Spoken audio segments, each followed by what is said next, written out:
Hello, hello, hello, everyone. Welcome to the Nocturnal Nerdcast, Pop Culture in the Dark. Thank you guys for being here tonight. We have a lot of fun things to react to. In the gaming department, we're going to be looking at the Wolverine trailer, talking about the drama around Mystique, whatever that is. I'm going to look into it. We're also going to take a look at the Star Wars Visions trailer, the Avatar. There's a new Avatar trailer. There might be some other game trailers we haven't looked at as well. So we're going to look at the page. And if you guys in the chat have any suggestions for trailers, be sure to drop them tonight. Yeah. And tonight we're actually going to talk about Peacemaker's episode, or at least I'm going to talk about Peacemaker's episode, but we're going to wait until the end of the stream. So at the end of the stream, where we would normally do a topic, that you guys voted on, we're going to dedicate that to Peacemaker, this week's episode of Peacemaker, as a spoiler discussion. So we'll do that at the end. And then on Monday, instead of doing the Peacemaker spoiler discussion, we're going to do two topics. So that's how we're going to balance it out. Also, tonight's goal is very light. It's 5 super chats of any level. And that's it. So all the $1 super chats count. So if you guys want to reach the goal tonight, that's it. It's a very low bar. As always, all of your super chats are much appreciated, and you guys are amazing. So thank you for being here, and it's good to see everybody in the chat. Now that all that's out of the way, we have 3Dub in the building with us. What's up, 3Dub? The moon. That's that energy we love from 3Dub. Yeah, we'll talk a little bit about Marvel Zombies as well. Actually, to make sure I don't forget it, I'll add it in my notes here. I don't know who has or hasn't watched it, but there's not a ton of spoilers for it. Essentially, it's pretty much, it goes as expected. It's Marvel Zombies, so it's a zombie thing with superheroes. But we'll talk a little bit about that at the end as well. No, I won't do any spoilers for Marvel Zombies, though, because that's 4 episodes. So I don't know if everybody's had a chance to watch it. Yeah, Capitan. We're gonna look at. I've got a few things bookmarked to talk about as well. Anyway, we're having storms coming through as well. It's might rain and thunder and lightning here tonight. So if I blip away for a second and I have to come back on my phone, I will. Matter of fact, let me go ahead and put my phone on the charger now, just because. 3Dub, what did you have for dinner tonight? Pizza. I had leftover pizza. We had plenty of them, so yeah, about 2. It's a good deal with Domino's, though. Yeah, they there's a deal going on where it's like $9 for pizzas, and you can have as much toppings as you want without extra cost. Harrison jumps in. Zombies slapped. Hope they do another season. Columbia Rican says Marvel Zombies was good, and Star Wars Visions 3 looks amazing. I love they're continuing some of the stories. I haven't seen the trailer for Wolverine or Star Wars Visions or Avatar. I haven't seen any of the trailers. So it's going to be my first time watching them tonight with you guys. So I'm pretty excited. Let's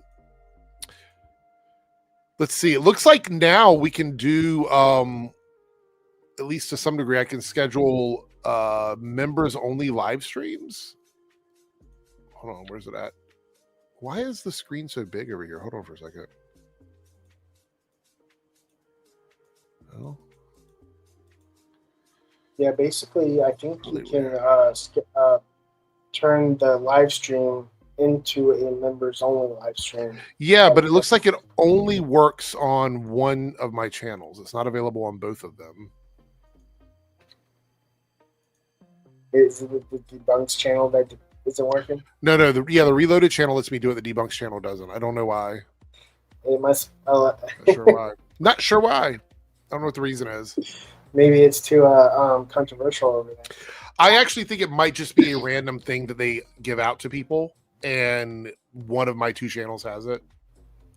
Columbia Rican says Alien Earth is definitely the best sci-fi show currently. I wouldn't disagree with you. I just didn't like how the season ended. It didn't like how it ended, unfortunately.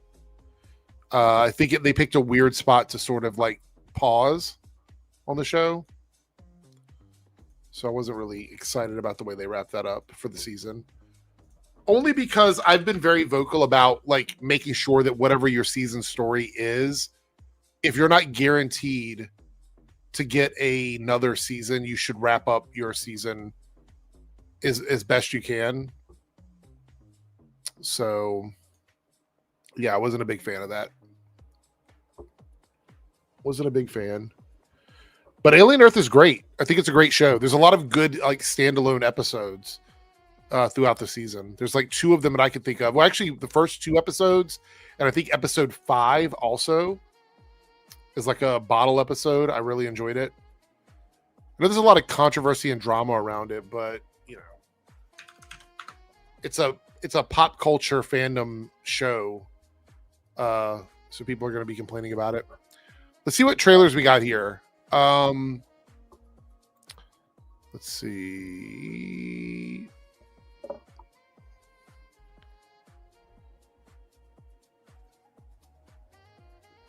Monster Hunter Outlanders. Official gameplay trailer. The Astronaut official trailer. Is that a game? Is this a game? No idea. Is that a movie? It's on IGN, so I never know. Let's see here. Star Wars Visions. Looks like that might be a movie. I was told there's a new Avatar trailer. Is that true? Yeah, I see it. 13 hours ago.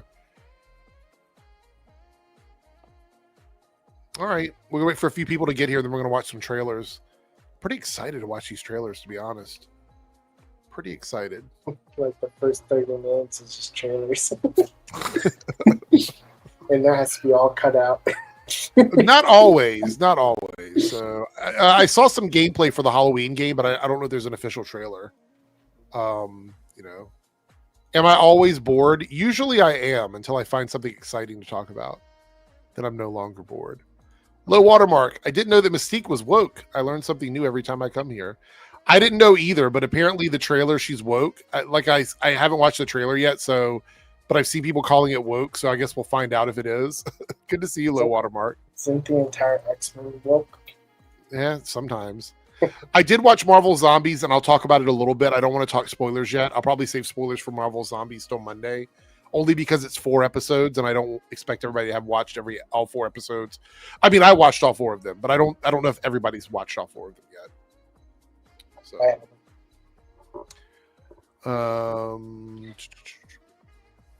I did see the Mandalorian and Grogu trailer. I haven't seen Star Trek Academy. The only issue with that is I think Paramount or Universal claims a lot of things. What's up, South Texas Shark? We can watch it, but it will probably not be in the final version of the stream. Did you see that they transformed one of the Black Panther warriors from Wakanda into a zombie?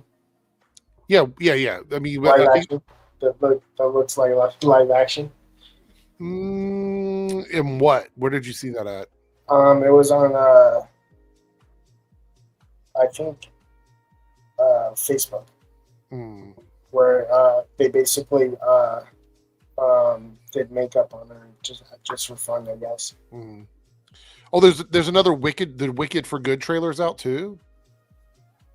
All right, we got a lot of trailers to watch. It's going to be a full trailer stream, I feel like.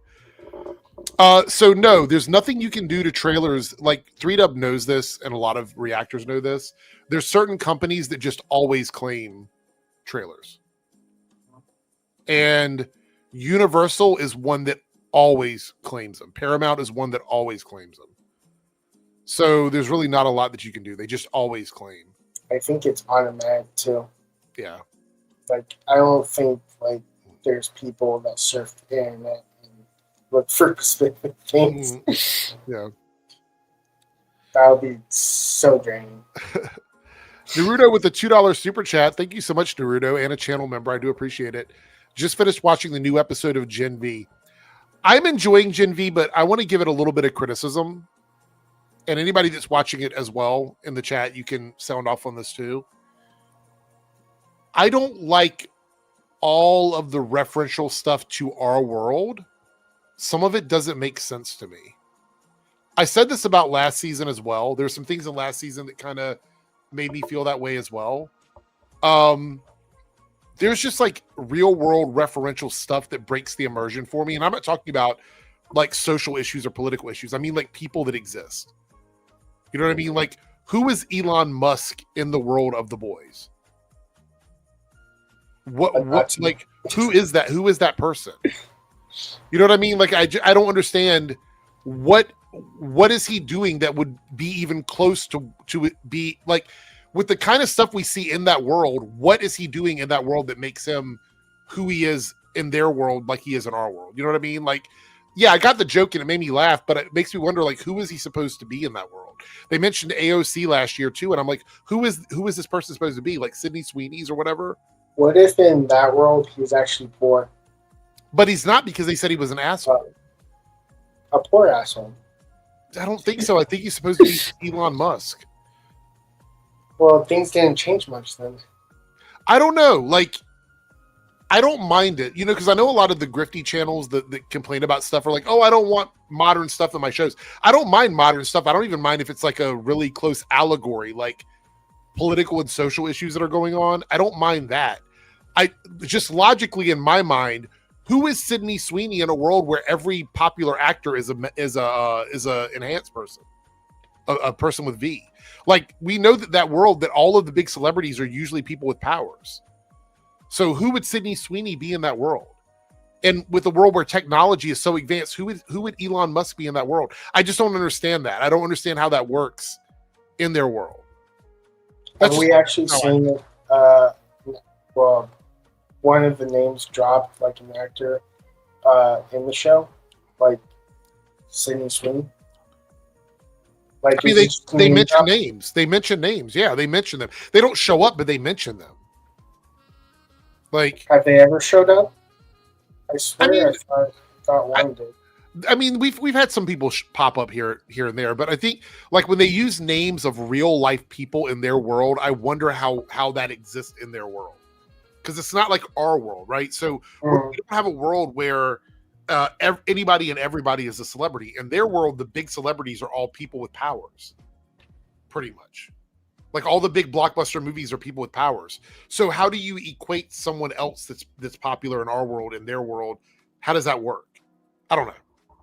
Would it be funny if the actor of the, like, for instance, Homelander, the real life actor, is actually normal in that world? Like, there's a version of him that's just normal because he is an actor? No, he's always Homelander. No, I meant like there's another person, a doppelganger, that just looks like him, and it's normal, and he's normal. His name is the actor's name. Do you get it? Like, all the I don't think the general public knows who what his real name is. No, I meant like the actors that they name drop have superpowers. But the people that we see that have superpowers, like Homelander, there is another character that looks like him that has his actor's name, who's normal. In the world of the boys. In the world of the boys, yeah.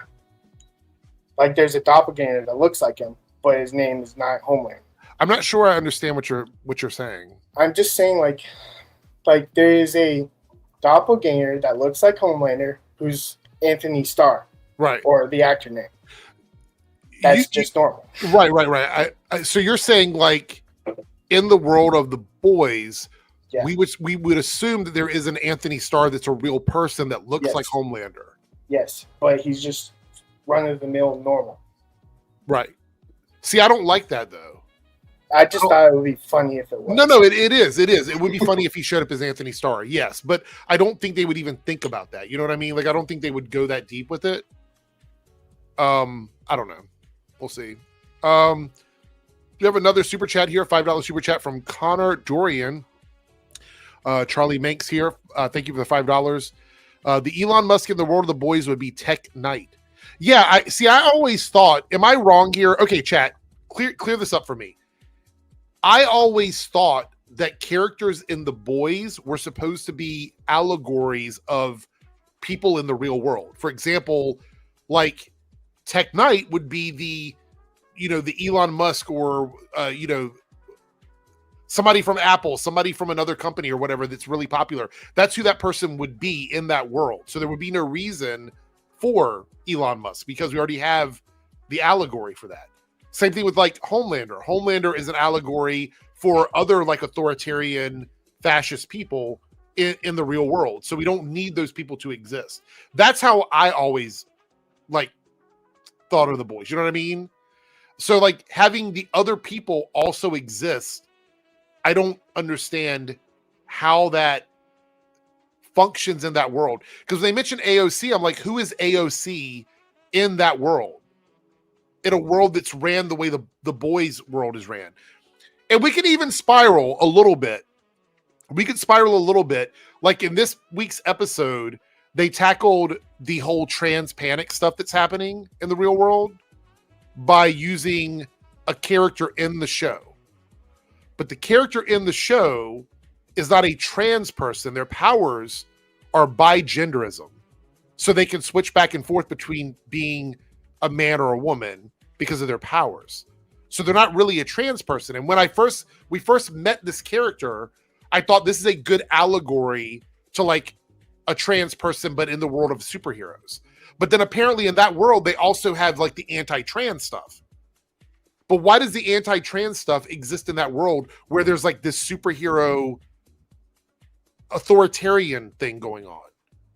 That doesn't make sense to me either. So there's some things that just don't compute in my head because I don't truly understand how they exist in that world. Like I would like to see in that world, I would like to understand in that world what it looks like for like a trans panic thing to exist in the world of the boys.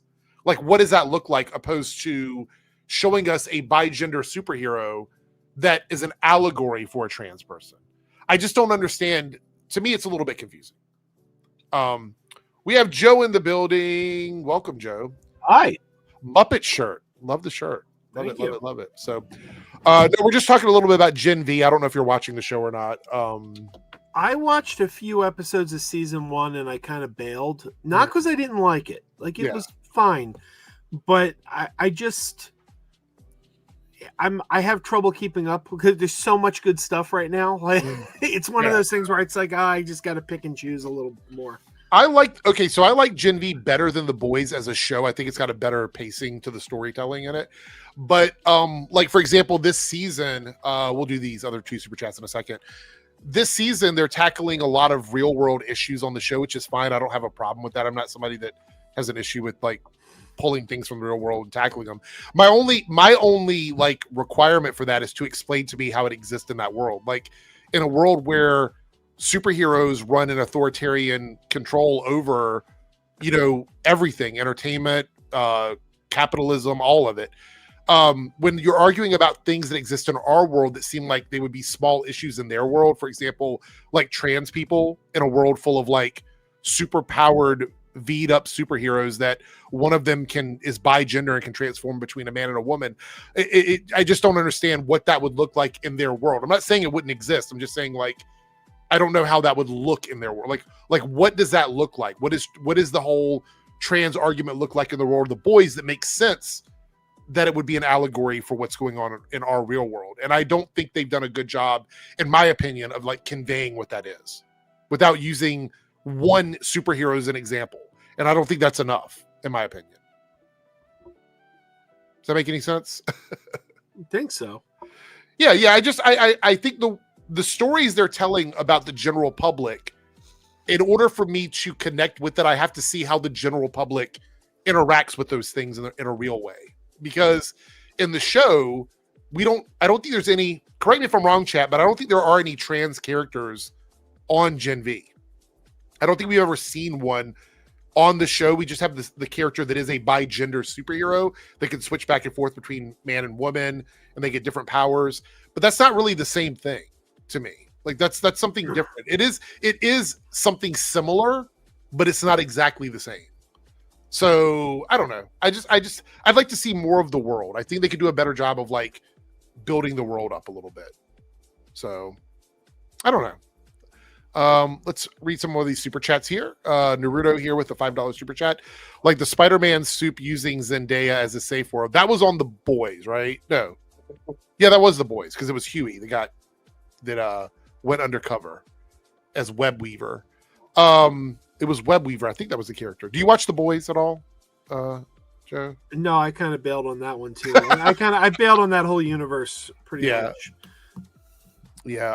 I think I made it 3 seasons in. And again, it's not that it was bad. It was just that not enough hours in the day.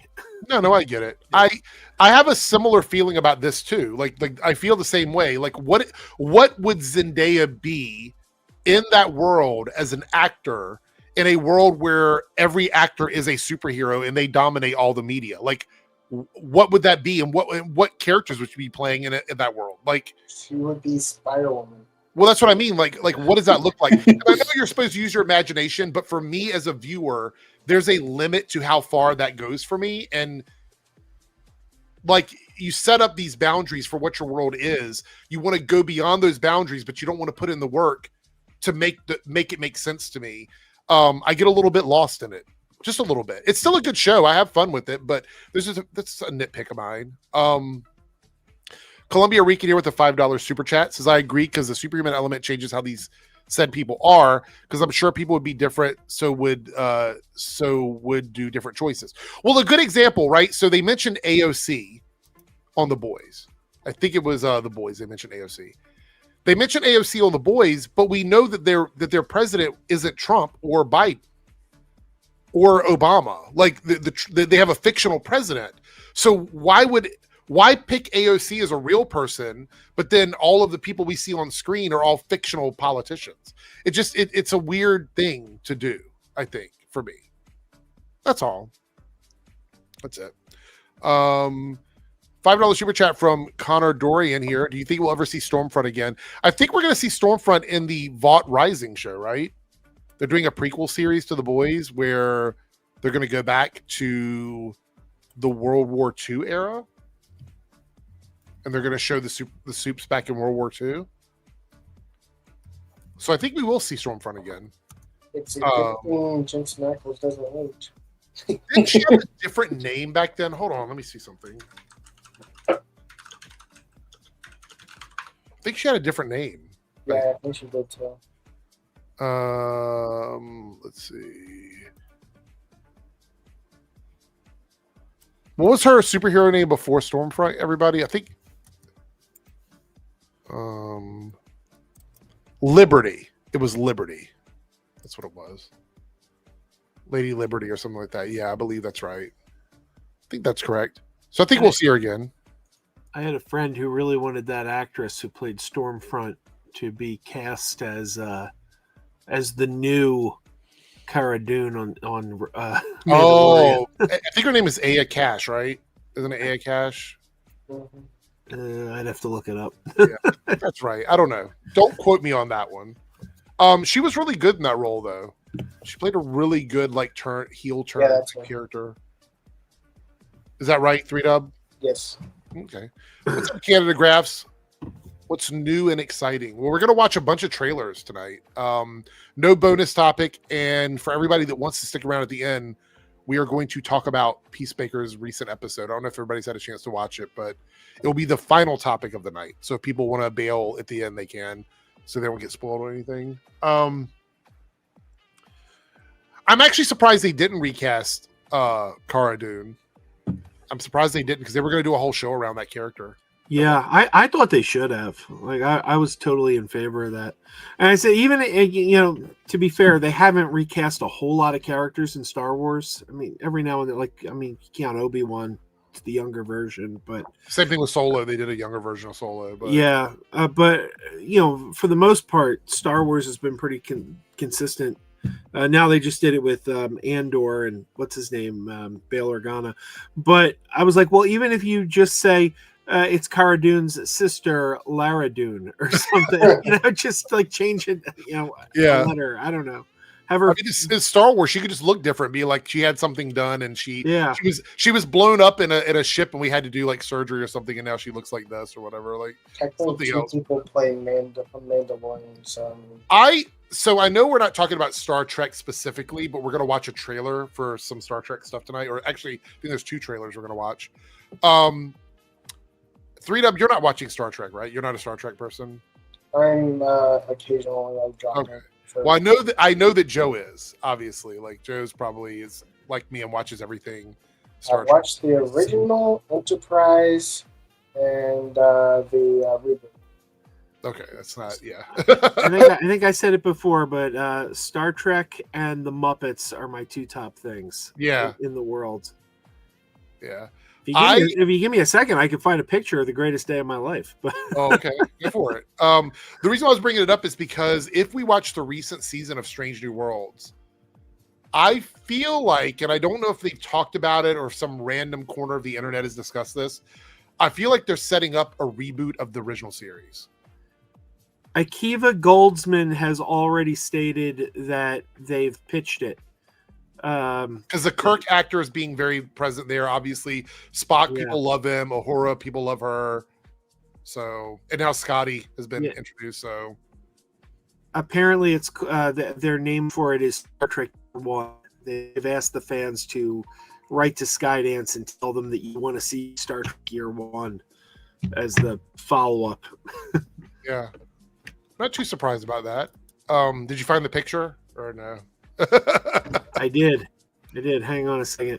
Yeah, okay. This was November of 2017. It was the greatest day of my life. The day worlds collided for me. Okay. All right, let's see here. Oh, Will Wheaton. I was on the set of Sesame Street. I got to visit the set of Sesame Street, and Will Wheaton just happened to be visiting the same day. So, got a picture with Will and Grover. Yeah, that's pretty cool. I've seen him at conventions before. I've never actually met him though, but I've seen him. Very nice. Very nice guy. Cool. He had an emotional breakdown that day. Really? He was talking to. If you bring the picture up again, you'll notice his face is just a little red. He was in Hooper's store talking to Grover, and I said to my friend, "Oh my God, look, Will Wheaton and Grover together. I got to go get a picture." And I walked over, and as I got closer, I realized Will Wheaton was crying, and he was talking to Grover about how he was his only friend growing up. And how he loved him so much, and and he was having this emotional moment, and I was like, "Oh crap! I'm like walking into a personal moment here." But it was too late. I'd already walked over. Right. It was really, yeah. So we got this. He composed himself. We got this picture, and a couple years later, I met Eric Jacobson again, who performs Grover on Sesame Street, and I said I was on the set a couple years ago. It was the day Will Wheaton was there, and he just went, "Oh yeah, I remember that." He got really, really weepy. Oh well, I mean, at least you got a good picture. Yeah. No, it's cool. I get it. Yeah. It's hilarious too because I literally was introduced to Will Wheaton on The Big Bang Theory because they're Star Trek fans. so it was kind of like funny how like I'm not even like watching Next Generation. I know like basically the entire cast by now. Columbia Rican here with a $5 super chat. Would they have Freddie Prinze Jr. play Kana Jarrus as a Force Ghost talking to Ezra Bridger? Because we need that. If Freddie Prinze Jr. voiced him, I mean, I'm not going to say anything is off the table at this point. I feel like we've seen how far they're willing to go when it comes to like fan stuff. So, I mean, I wouldn't be shocked about that. I will say I'm excited to see Ezra Bridger back again. I really enjoyed that storyline. Hopefully we'll get to explore more about that when the shows return, whenever we get another season of it. Freddie Prinze Jr. is also very cool. I've met him like, I want to say like 2 times at conventions. I kind of want Ezra Bridger and Cal Kestis team up. I would be like screaming in my seat. Freddie Prinze Jr. was in a lot of movies that I know they're not great movies, but I like them a lot. So Dorito with the $5 super chat. I feel like Marvel Zombies is pulling a Legends of Tomorrow. I don't want to talk too many spoilers about it. Like I said, I will talk about it if a few more people show up that have seen it. But I don't like how they ended Marvel Zombies, and I wasn't a fan of how Alien Earth ended as well. So I've had a little bit of a a bit of teasing from both of these shows this week. So not my favorite stuff. But thank you for the super chat. I do appreciate it. Did you watch Alien Earth at all, Joe? I'm still watching it. I'm about halfway through. It's really good all the way to the end. I just don't like the cliffhanger they chose is not one that I would have. It's a cliffhanger. I didn't even know they were planning a second season. I thought it was. I didn't either, which is why I'm worried because I'm like, you should have. I think we talked about this a couple weeks ago. If you're not guaranteed a second season, I feel like you should wrap up whatever the main story is in that one season so that you don't have to wonder. Like if you want to tease something for another season, that's fine. But I feel like the main story should be wrapped up in that one season. If you're not guaranteed. I agree. Did you watch the new Quantum Leap? Yes. Season 2 of the new Quantum Leap, I thought did a really, really good job because they wrapped up all the current stories, but they just left you with enough that it's like, this could be a satisfying final episode, but there's also somewhere to go if we get picked up. Like, I thought they did it just right. The original Quantum Leap is the reason why I watched Enterprise. I could not hear you at all through them. Oh, I said the original Quantum Leap is the reason I watched Enterprise. Because it's the same actor. Yeah. Short Carrier says, do you think Alien Earth will get a season 2? I just double checked here. The FX chairman, John Landgraf, stated that the network is bullish on the show, which is a very high chance that it'll come back. Noah Hawley is confident about securing another season. While not officially announced, FX has prioritized the series and wants Hawley to write 2 seasons before returning to Fargo. The show's critically acclaimed is a critically acclaimed show, and its popularity suggests a renewal is likely. They said Disney just has to sign off on it and approve the budgeting because it's an expensive show to make. So I will say this. I mean, it looks great. It's like they nailed that OG Alien vibe with like the set work and the visual effects and everything. It feels very in line with the older Alien movies, at least in my opinion. Like it feels like it exists in that world to some degree. The haircuts, the clothing, the people smoking everywhere, which you don't see that a lot in modern stuff. It's like basically whenever I think of like the Alien stuff, I think of what the future would look like through the frame of the 80s, the 70s and the 80s, which is when that whole world was created. So I'm glad they kind of stuck with that on Alien Earth. I know it's not perfect. The touchscreen stuff is a little different, but all the other stuff I think feels very in universe for me. We hit the goal, by the way, in the Reloaded channel. So thank you guys so much. We already hit the goal. I will put up a poll. 3Dub, remind me in an hour to put the poll up. So don't forget, 3Dub. Set an alarm. Okay, I won't forget. Okay. We're 2 out of 5 in the Debunks channel. Thank you so much, guys. We got another super chat here from Lone Wolf. $5 super chat. Thank you, Lone Wolf. Cool to see Marvin casted as. Oh, yeah. We have to talk about that tonight as well. Matter of fact, we're already over the 30-minute mark, which is usually when we can start talking about the topics. So we'll talk about this. Let me pull up the tweet here, and we'll get into that. Because I did bookmark it.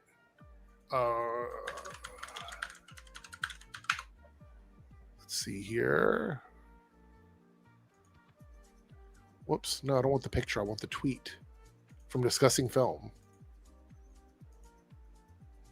And I'm going to share it here. This was pretty big. It came out like literally the day after we did the stream. So I thought it was funny. Marvin Jones III has been cast as Tombstone in Spider-Man Brand New Day. And this is an actor that a lot of people may recognize from Black Lightning. So he's now going to be a DC character and a Marvel character, which I think is quite interesting. This feels like this is going to have something to do with the Punisher element, I think, right?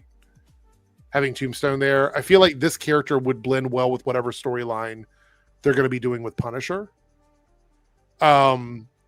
It feels very street level to me, which is something I think a lot of people had wanted from the Tom Holland Spider-Man movies, because everything has been so grand and over the top and driving towards a big MCU story. And I think this will also connect to an MCU story, but I think it's going to be much more street level than what we've had in the past. Would you think that's a fair take from this? The only tombstone that I came across in media was the one from the Spider-Man games, and I think he had a redemption kind of arc. What? I don't know what's going on with your mic, but is it just me, or it sounds like you're in the water or something? It's really weird. I can barely make out what you're saying sometimes. Are you not close to your mic or something? Can you hear me now? Yeah, it's just it's a weird. Is it me, Joe, or can you hear that too? It sounds. Yeah, it's a little hard to hear. Yeah, I'm not sure what's going on. Well, now. I mean, I can hear you, but it's not the volume of your voice. It's the quality of the voice. Like, I can't make out what you're saying. I don't know if you have if the mixer is set up weird or whatever. But tonight you sound particularly different than you normally do. So I'm not sure what's happening. But yeah, this makes me think that we're gonna get a street level storyline with Punisher. I'm super excited about it. 3Dub is a huge Punisher fan. So what do you think about this news, 3Dub? I'm not a huge Tombstone fan, because the only time I saw him was in the Spider-Man game, and they kind of gave him a redemption arc from both games. Well, I mean, to be fair, Tombstone is not your traditional villain character. He's got a lot of his own self-interest in some of the stuff he does. So I don't know if they're going the redemption arc, or if they're going to keep him like a villain. I don't think they'll do a redemption arc in the movie. I think they might introduce him and maybe do a redemption arc later, but I think he's going to be the antagonist of the movie for sure. Chris says 3Dub. Chris says 3Dub especially loves the idea of Punisher in a PG-13 setting. Over my dead body. That's too funny. I want the F-bomb from him. Lone Wolf says that first tweet, "Shut the fuck up." Let me pull this back up on the screen. Shut the fuck up. I can't stand a purist who wants everything to look exactly. So about brother looks absolutely nothing like the character. Well, I mean, yeah, in this picture, he's not going to look like him because they don't have any makeup or anything on. Well, who does look like that guy? I mean, look at that character. Have you ever been shopping at the supermarket or something and seen a guy that looks like that walk by? Yeah, exactly. But the thing about it is, does Vin Diesel look like Groot? You know what I mean? It's just, we don't know what he's going to look like once they have everything done. Even if he doesn't look exactly the same, that doesn't mean he's not going to embody the character. Is Marvin actually going to grow hair on his head? Probably not. I would guess no. I don't think so. I mean, they could put some piece, kind of hairpiece on him or something like that. Let's see here. We had another super chat about this topic here. Cameron here with a $2 super chat. I want to know if Krondon to do racial slurs and brand. No, he's not going to do. This is not Black Lightning. He's not gonna. They're not going to do that. I don't even think they would. First of all, it's a Marvel movie. It's a PG-13 movie. They're going to try and keep it as center of the road as possible, which is why 3Dub's favorite character, the Punisher, is going to be shooting bullets like balloons. They're going to have different little tricks in them or something like that. I just hope he blows someone's guts out in front of Spider-Man. That's all. I don't think that's going to happen, 3Dub. I don't think. Or run over bad guy with the tank. I mean, you don't see it. Maybe. But I want some gruesomeness from him. I think it will be gruesome, but it's not going to be that gruesome, right? I don't think it's going to be that bad. We did have another unrelated super chat. I don't really know anything about this story, but I mean, you super chatted me, so we'll pull it up here. A girl under the age of 18, because YouTube's censorship stuff, died because of a botched, I guess, implant surgery performed by the mother's boyfriend. I'm not really sure why this is being super chatted. I mean, it's awful. I don't know anything about this story, so I don't really have much to say about it. But I will say this: if you are someone who is not a doctor, don't perform surgeries on people. I think that's probably for the best for everybody. And we're gonna leave it at that. All right, what do we got here? I'm gonna go to my bookmarks. We're gonna start pulling up some topics here. All right, so here we go again. More AI stuff. I just want to get Ray's take on this. So Disney Plus is adding user-generated content to its platform. The first creators collection includes videos about Lilo and Stitch. Now, I read a little bit about this. I don't know if it's purely AI or if it's just like anything people are making. Like, if I made a video about Lilo and Stitch myself, could that possibly show up on this? I would think so. I don't know if it's completely AI, but I'm assuming yes, that using the term generated makes me think that it's probably primarily for AI. I don't really know what good this... Okay, so a couple things here. Number one, if you are someone who is making something for fun and you're using whatever this service is, there's probably a little disclaimer in there that says if Disney likes what you make, they can just take your idea. Most likely. So if you create a prompt for Lilo and Stitch that tells a story that you wrote and it just creates the story for you, they can probably just take it and use it for whatever they want. If they want to make a movie out of it, if they want to monetize your video and you get nothing out of it. I mean, they're essentially doing that anyway because it's going to be on Disney Plus. They're not going to pay you for it. So I feel like if you're somebody that's doing this for fun, I guess, okay. But I don't know. And this also like helping the channel grow because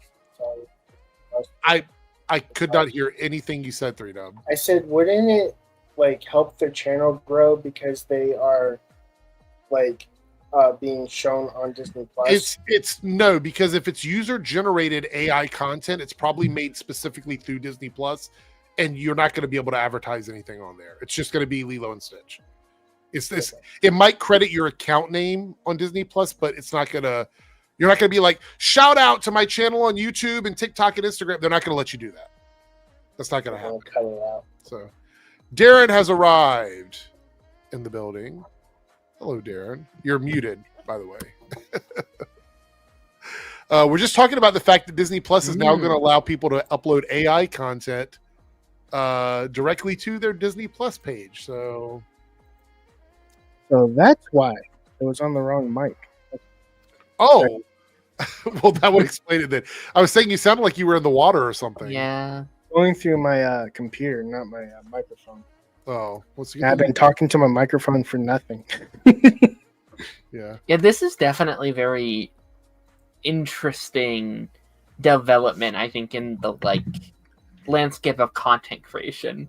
Like having these like licensed studios being able to kind of buy out creators could either be incredible or I don't even know if they're getting paid or not. I think you're getting nothing. I was saying before you got here, if you do this, not only are they making money off of this through Disney Plus subscriptions, but they can also probably take your idea and make a whole movie out of it if they want. I imagine it's just like free marketing, right? Because again, I don't know what all this will turn into, but that main one there is like Isaac Carlson, which is a real YouTuber. That's his thumbnail from YouTube.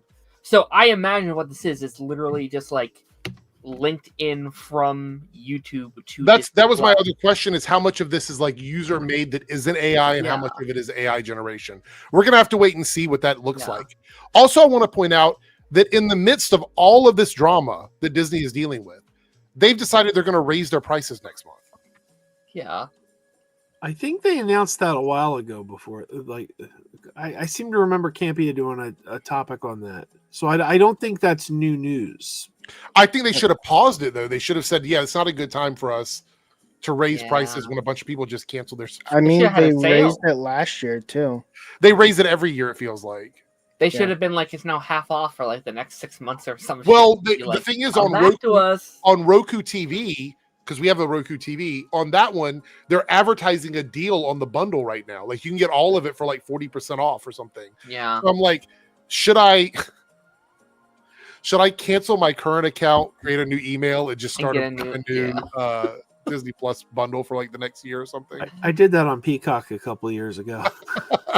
Like, you can make as many Google accounts as you want. Just keep adding a new card to it. So we do have some more super chats here. Where do we stop at? Lone Wolf with the $2 super chat. I need a Tombstone and Kingpin scene now. Mm-hmm. Oh, that would be good. Yeah, what did you think about the casting about Krondon? I love it. Like, like this is his second time playing the character, so it's not like something brand new. But like, it is just going to be Tobias Whale and Spider-Man.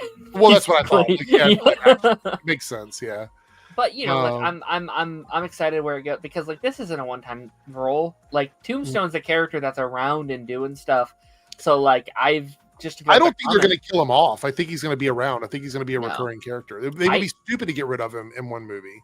I would not be shocked if he's in Born Again season 2 or the Punisher or the Punisher special. Well, like, the problem there is he's making his debut in a Sony movie. Could they bring him over? I mean, I'm not saying they can't. I don't know how the contracts are written.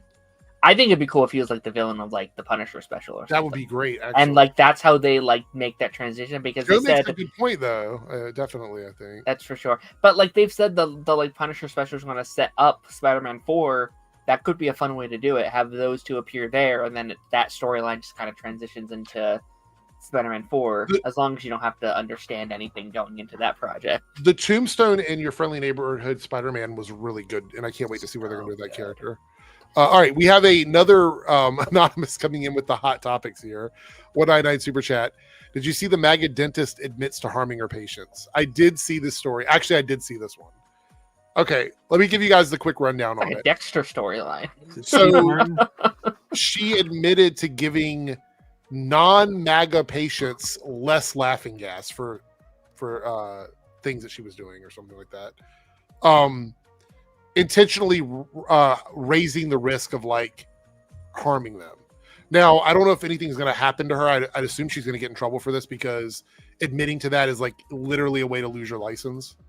So we will see. But yeah, that's pretty crazy. Crazy. Lone Wolf with the $2 super chat says, sent you something on Twitter now, just curious. I'll check it out as soon as we're done with the next super chat here. Thank you for the $2, Lone Wolf. I am too fly Cam sent a $2 super chat. Thank you so much. And we have reached the goal on the Debunks channel. Thank you guys for all of your super chats tonight. We've reached the goal already on both channels, Darren, before you even. Very nice. We just reached this one now, but we reached the other one before you got here. Support, keep fighting to be decent, stay safe. Thank you so much. I appreciate it. Do you want to do the poll since we reached the goal? I'll do both polls at the same time. So just remind me for both of them. All right. When we get there. We got a bunch of trailer. What, 3Dub? I was like 30 more minutes. Okay. We got a bunch of trailers to watch, which is why I was waiting for some people to get here. So what do we want to watch first? We have a bunch of them. Do we want to do Avatar? Do we want to do the Wolverine game? Do we want to do Star Wars Visions? Do we want to do Star Trek? I don't know. I'm going to pull up the page here and see what we have. I may be pretty worthless to you tonight. A lot of these things aren't my bag. It's okay. Well, you can still give your opinion about the trailer. Yeah. Like, I think the Star Trek trailer might be interesting to you, though. Yeah. Let's see. What's the Star Trek thing? It's a game based. It's a game based on Star Trek Voyager. Oh. I'm not really sure what. I haven't seen any of these. So these are all like first time watches for me. Let's do Star Wars Visions first. Okay. And this is season 3. I really enjoyed seasons 1 and 2. So let's watch this and see where it goes. As always, if anybody's watching this on playback, I appreciate every single one of you, but it is a heavy trailer night. So they may remove these trailers from the stream, because they'll block the stream if I don't remove the trailer. So I might have to take them down. I assume that the Disney stuff is safe. Universal stuff is probably not safe. So, and the game stuff is probably safe too. So here we go. Star Wars Visions, Volume 3. Let's do it.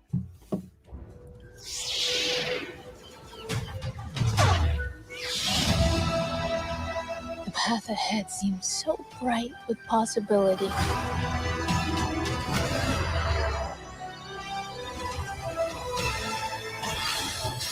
Ooh, they're continuing story.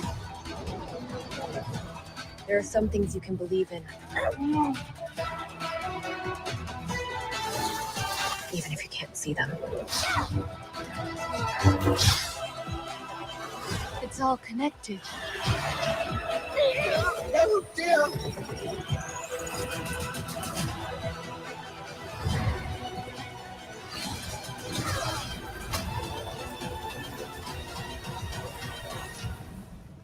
Try not to die. Simple, right? Let's go! Trust in Right the before source Halloween. and its energy, which binds all living things. Is this a binge drop? Is it what? Is this a binge drop? I don't Or know. is that weekly? I guess we get to the end of the trailer. It'll tell us like if it's all at once. There is no balance without the light and the dark. Show me the way.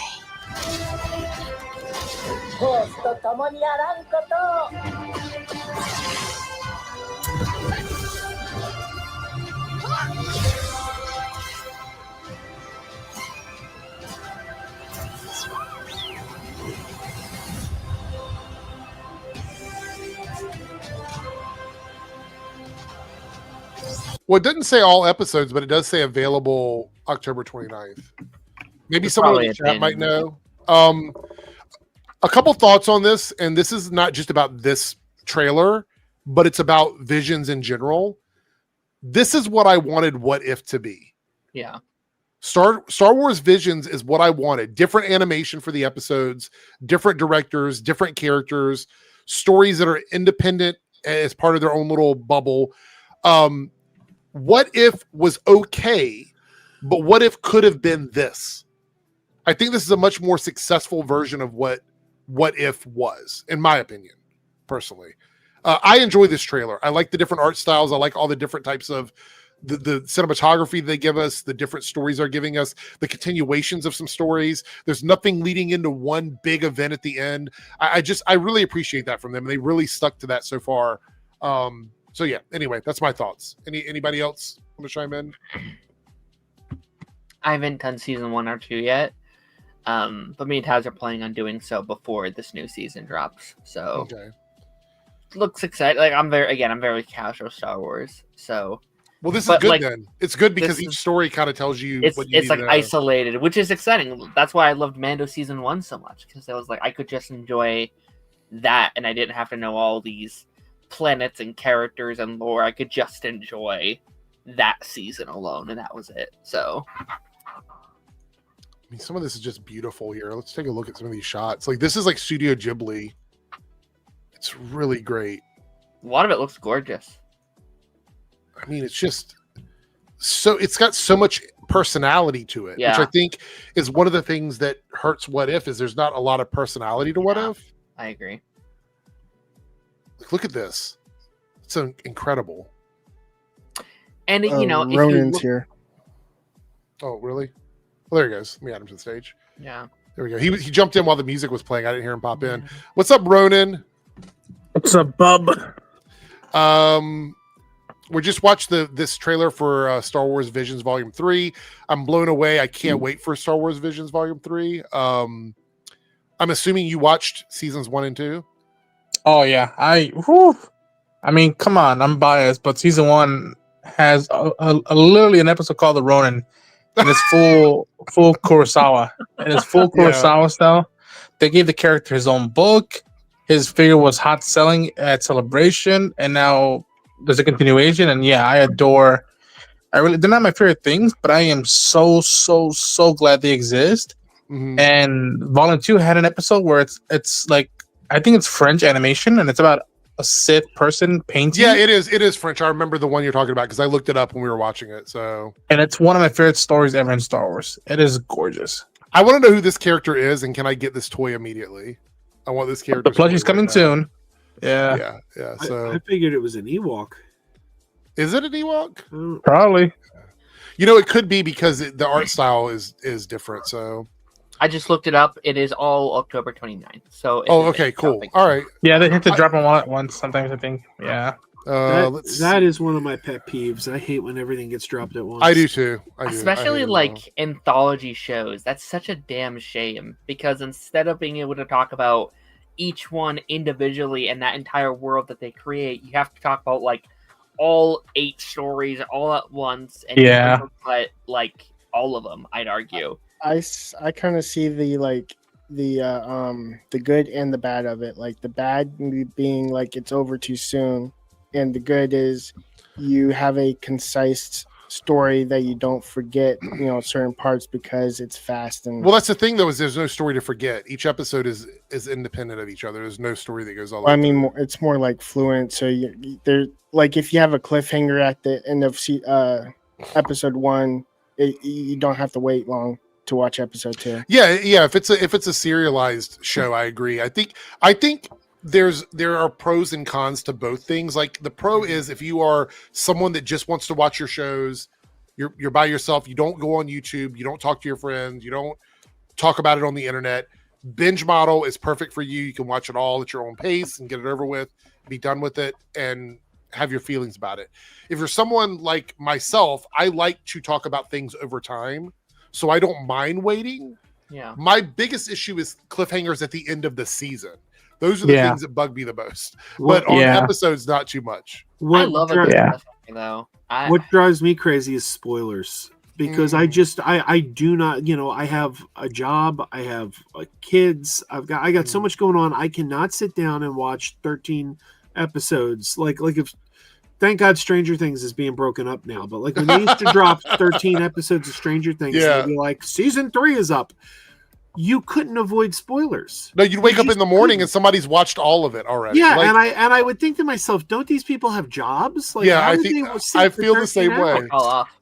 Like for example, there's a couple of times I remember shows that would come on at like 4 a.m, right? They would debut at 4 a.m. I would check my social media at like 6 a.m. and all the spoilers are already out there. I'm like, it's 4 a.m. Yeah, and then you get the news sites like that. You could be like, well, I'm going to avoid spoilers, but then you get the news sites like a Slash Film or who will put a spoiler in the headline title. Yeah, and it'll be like about that surprise cameo in episode, and you're like, I didn't know that. Stranger Things is like one of those rare shows I'll do that with because I loved like spreading it out. But like Stranger Things, I turn off my phone, I buy some Egos, and I spend like 8 hours on my couch binging it until I'm done, and then be like, all right, what's everyone up to? Yeah, I tend to like now. I've been disciplined enough to be like, all right, especially with Star Wars stuff or like even Marvel DC. Yeah. Unless I haven't gotten screeners for it, or unless I'm not too hyped for it, I usually shut off my phone and black out social media for 12 to 24 hours. Just to ignore even the slightest of hints of stuff. That way I can go in as cold as possible and do anything new. That's the thing if they drop like 10 to 13 episodes though. Like I could do that for a few hours until I get to a show, but I would be doing it for like 2 weeks for like 13 episodes. I hate when like Disney Plus was doing those like 3 a.m. drops. Because I would forget about it. Mando season 1 was like that. I just wake up and be like, what's going on social media? Oh, fuck, it's, blank. It's blank characters. Like, no, I didn't want to see that. I haven't watched it. And I'm nocturnal. I'm up at night. So look, there's some things I will watch like right away. If I'm laying in bed and I'm playing a game late at night, I'll watch it or whatever. But I think we live in an era where spoilers exist and it's like, how do you get away from them? I don't think there's an easy way to get away from them. Speaking of spoilers, I've heard this trailer is very spoilery, so I haven't seen it yet. It's up to you guys. I'm not gonna watch it. Just let me know when it's done because I heard it's spoiler and I'm like, oh boy. Okay, I don't really know what I could get spoiled on from this based on what I remember from the movie. So we're gonna give it a watch, but like I'm gonna watch it straight through, so it's not gonna get paused. So Okay. if you come back, I'll be right if you back. come back in like 3 minutes, we should be done with it. So Okay. here we go. Wait, hold on. Where's the play button? Oh no, I can't find the play button. There we go. All right. This is the only pure thing in this world. The fire came from the mountain, burned our forest. My people cried for help. But Eva did not come.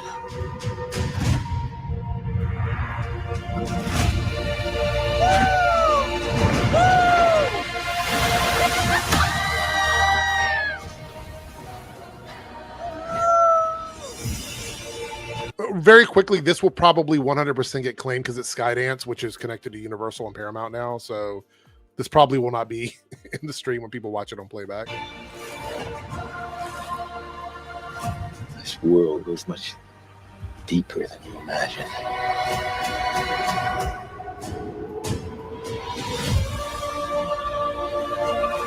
I love this shot.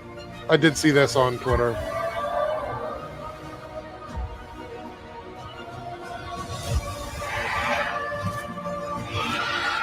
Protect your sister. Yes, sir. Stay under cover.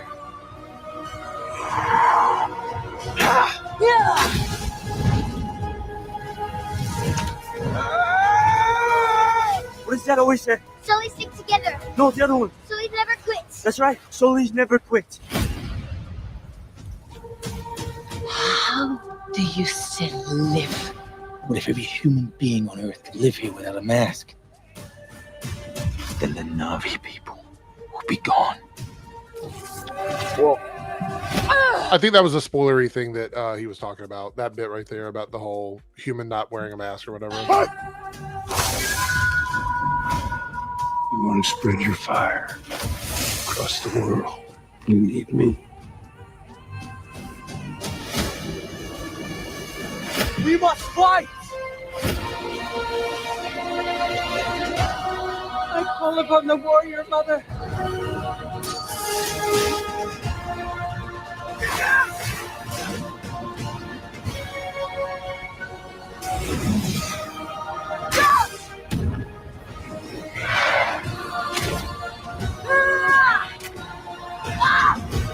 I'll kill you! I swear!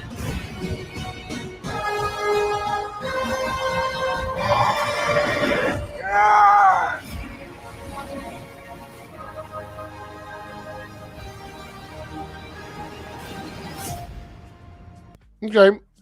General thoughts on that? Well, first of all, is anybody a big Avatar fan at all? Yes and no. Like I'm not gonna like go running to the theater to watch it. I think they're fine. I think they're great, like popcorn flicks to me. They're like I liked sitting in the theater looking at the visuals of them, but like I kind of don't care. Like even while watching this trailer, I was phasing out. I was like, oh my god, okay, we're watching this. I still feel like this is going to be $1 billion movie for them. It's Christmas. Yeah, I don't think it's going to do as well as the last one because, like, obviously, I think the big thing of the last one is like, oh, it's been 10 years since the last one. We have to go watch this. It's been 2 years since the last one for this one, and I think a little bit of the appeal is gone. But it's going to do well. It's Christmas time. It's Avatar. People like these movies. It's going to do fine. It's going to do fine. It's whatever.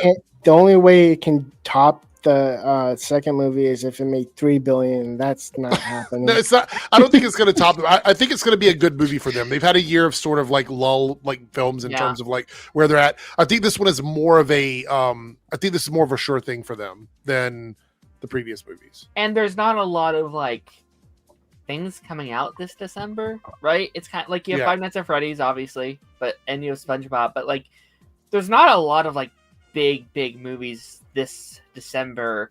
It's more so next December we're kind of watching out for. But like this one is like, yeah, it is the biggest thing in theaters right now. It's all kind of like a different like demographic of movie. Like Five Nights at Freddy's has an audience. SpongeBob is the children's audience. This feels like the like general, okay, everyone can kind of go see this movie and enjoy it kind of thing. That's fair enough. I'm trying to find the Star Trek trailer for the Star Trek game. I thought I saw it up here at the top. I am not a fan of the Avatar films at all, but my wife and my oldest daughter love them. I really, really enjoyed the first one. I know it was sort of cliche and just retelling a story we've, seen a million times. But I thought it looked really good. But we live in an era where that technology is now very common. And I feel like the Avatar story isn't as strong as the visual technology that they had created for that first movie. Because back then, what they were doing was incredible. We hadn't seen anything like that before. Now you can turn on TV and see people doing what they did with Avatar. So my favorite Avatar thing so far has been the ride at Disney World. That's pretty cool. I had a lot of fun there. I'm more excited for the Airbender movie next year. Yes, that's gonna be really good. Where's the Star Trek game? Somebody told me there's a Star Trek game. I'm scrolling through IGN. Because I want to watch Wolverine. I want to watch Star Trek and then I want to watch Wolverine. There's Wolverine. Chris, I had a 3-hour nap during the last one. I told my wife, I said, you and Jackie can go enjoy the third one together. I'm staying home on that one. But I went out to the theater for part 2 and I tried to stay awake, but it didn't happen. What was it? James Cameron was like, "Oh yeah, we might have like an 8-hour cut that will turn into like a TV show," and I'm like, sending it to Eric. Enjoy. That's not for me. Like I like them enough, but I'm not watching 8 hours of Avatar. It's in the private chat. Okay, thank you.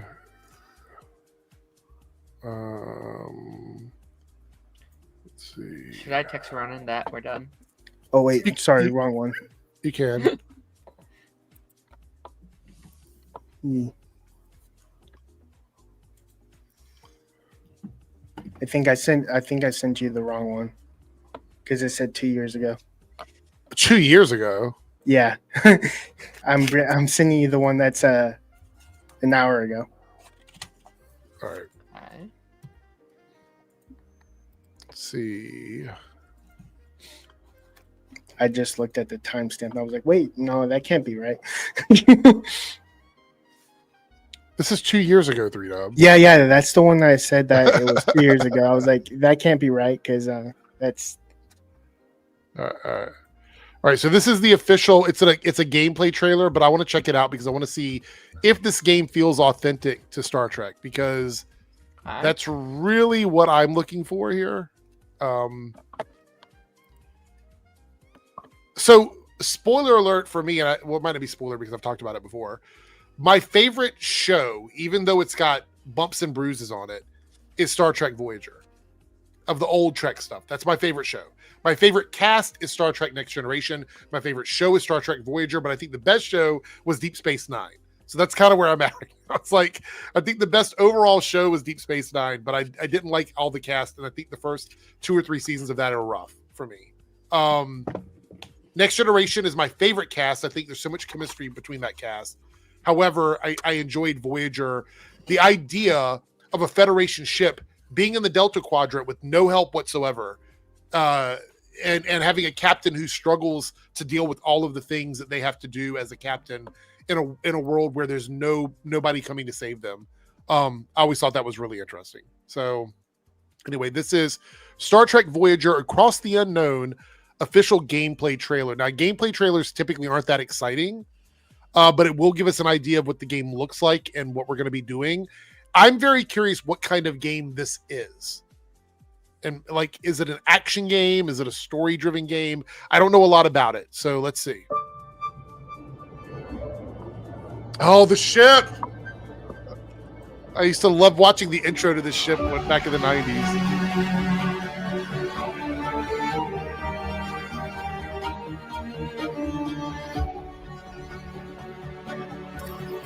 Ooh, it looks like No Man's Sky.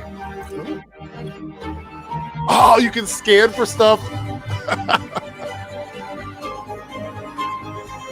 Oh, the Borg. Looks like Among Us a little bit.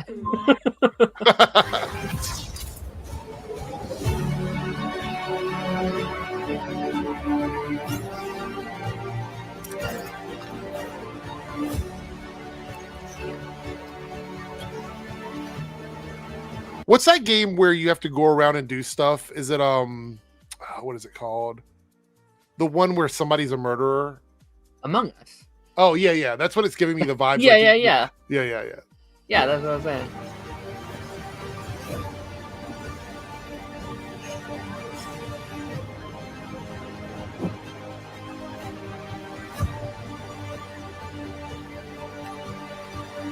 Neelix! Cass is in this game?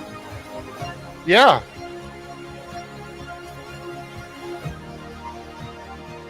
Oh.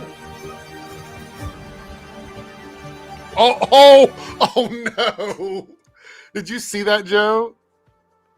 I saw Tuvix. Yeah, but look what you can do. Watch. So it says a familiar stranger, right? Continue. Watch what the next option is. Wow. Bit of like your choose your own adventure kind of vibes. Well, I'm wondering though, if Kess is in this, does that mean 7 of 9 isn't? Or does it happen where like you have an option? Because it says rewrite history. I wonder if it's optional to get rid of Kess or to keep her, because I know she decides to leave, but maybe there's an option to get her to stay or whatever. Maybe 7 of 9 is an optional crew member that you can pick up at some point.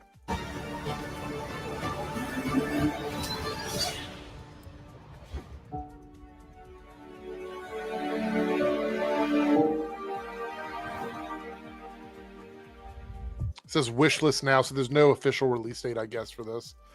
But it said rewrite history. So I'm wondering if certain things like Kess leaving, Neelix leaving, 7 of 9 coming on board, if all these things they're optional things, like the Tuvix.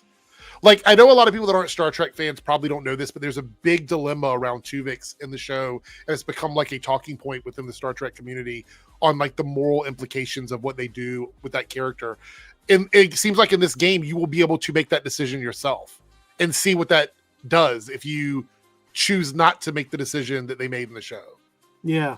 So the interesting thing about Tuvix is I don't remember there being much discussion about it in the 90s. Like, it seems like in the 90s that episode came out, everyone watched it and then moved on, and then suddenly in recent years it's come back and been like, it's gotten very big recently, like in the past decade. Yeah. Well, I also think there's also discussions of some older episodes of The Next Generation. There's that one, oh God, what was the name of it? That's been coming back up in recent conversation. The one where they go, it's in season 1, I believe. The one where they go and they meet a world where it's basically like an African tribe community. Code of Honor. That's it. That's the one. Yeah, that one seems to be very, very controversial now. I've seen people talking about it on TikTok. And I'm like, yeah, if you look back on it, it's bad. I know that Jonathan Frakes has said he wants to scrub it from the series and just have it go away completely. It's a self-contained episode. He doesn't think it belongs there anymore. And I'm like, I don't know. Jonathan Frakes' exact words were, "It's a racist piece of shit." Yep. Pretty much. We got some super chats before we look at the Wolverine trailer. Columbia Rican here with a $5 super chat. I understand how you all feel about having things spoiled, but I'm okay if something is spoiled, because if I want to see it, I'm still going to see it. I feel that way about most things, because I guess I've gotten used to that in the era of social media, and because of the stuff I do here on YouTube. I run a podcast. We talk about pop culture stuff. I feel like there's always a chance I'm going to get spoiled with something, but I do know there's a lot of people that don't like to be spoiled, and I try to respect that as well, which is why I'm saving the Peacemaker chat till the end of the stream, so that doesn't happen. You know? Especially in this day and age when even toys can spoil stuff for you. Like, I don't know, for any younglings watching this, do you have no idea how much of a big deal it was that Grogu was a surprise for everybody? Nobody saw that coming. There was no toys. Filoni and Favreau said, like, oh yeah, we went out of our way to tell toys don't put any toys early on, because we want to preserve that surprise. And that was the last time I felt genuinely surprised by something of that big of a caliber. South Texas Sharp with a $2 super chat. So Gemma Chan is in the 007 game. There's a 007 Yes, she game? is. Yep. First Light, I think that's what it's called. Jeez. Is that the one with young Dexter in it? The actor who's in the Dexter prequel, I think. Probably. I could be wrong. Although I'm a fan of her work from Eternals. Oh, And I'm happy she's getting another role like this. All right, so let me pull up the IGN trailer for Wolverine. Just have that ready to go. We have one more super chat here from Columbia Rican, $5 super chat. Lower Decks tackled the moral discussion about Tuvix, which is very yes, it was. I do remember that. Lower Decks is a funny ass show. I love Lower Decks. It's one of my favorite things out of Star Trek, and it's the most unserious thing the vast majority of time. But there's a lot of really good ethical and moral discussions that happen on that show. Matter of fact, there's one episode with Peanut Hamper, I think that's the name of the character, the little sentient life form, that goes and takes over an entire world, and they have to like deal with the moral implications of that one. That was a batshit crazy episode. We watched that. I was like, what the fuck is this episode? It was like completely out of left field, and I thought it was so well done, in my opinion. So one of the things I love about Lower Decks is it's so silly, and yet it's completely canonical. Yeah. It's like you can't deny it. It's canon.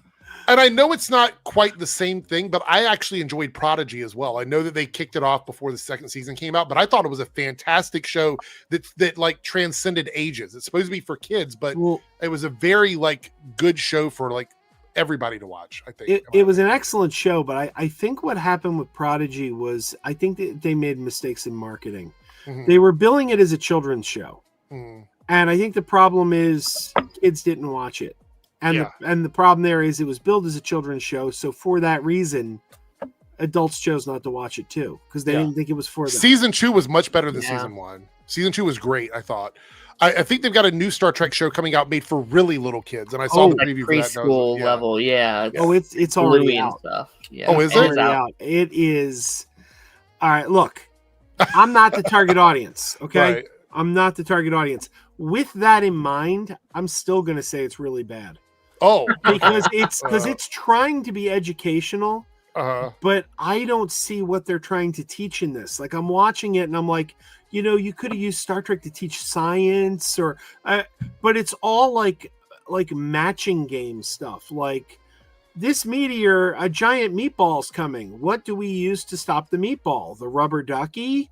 Or it's like but none of it makes sense, and I'm like, Staggerforce says Star Trek daycare, like that's like Star Trek means finding Dora the Explorer.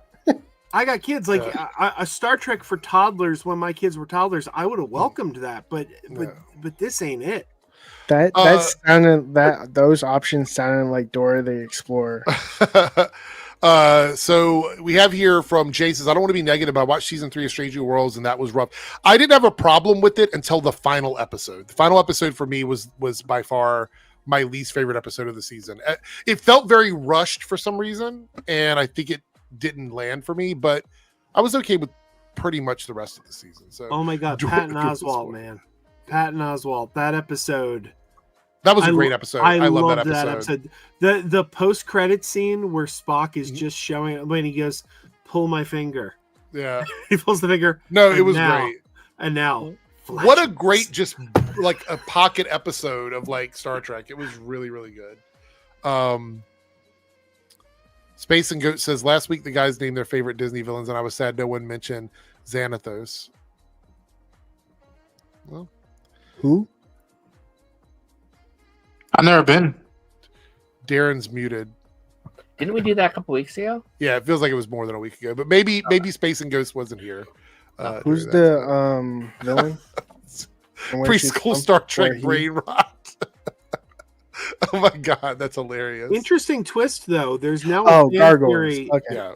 There's now a fan theory that one of the toddlers on Star Trek Scouts is a 8-year-old version of John Ransom from Lower Decks. Really? That's interesting. Okay, so we are going to watch the Wolverine trailer now, and then after that, I think it'll be time to make the poll, maybe. Yeah, actually, we're also going to talk about Mystique being woke, apparently. So we'll see what that is. It's apparently when I watch this trailer, I'm going to know why she's woke. So let's see. You won't. I love this. Fighting longer than I can remember.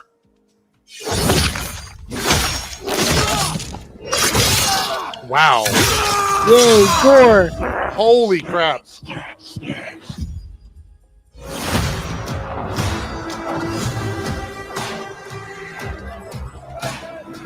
This is what I want Punisher to do. I'm not a violent man. You want Punisher to be like this in Spider-Man? Trouble just has Yes, way of finding very me. much. Ooh. But I'd be lying. Oh, the suit looks good. Yeah, it does. I love it too. Doesn't matter where I go. But is this in Madripoor? Does some of this take place in Madripoor? Yeah. Oh my god! Oh yeah. Far I run. Omega Red! Death's always waiting. Oh. Just not for me.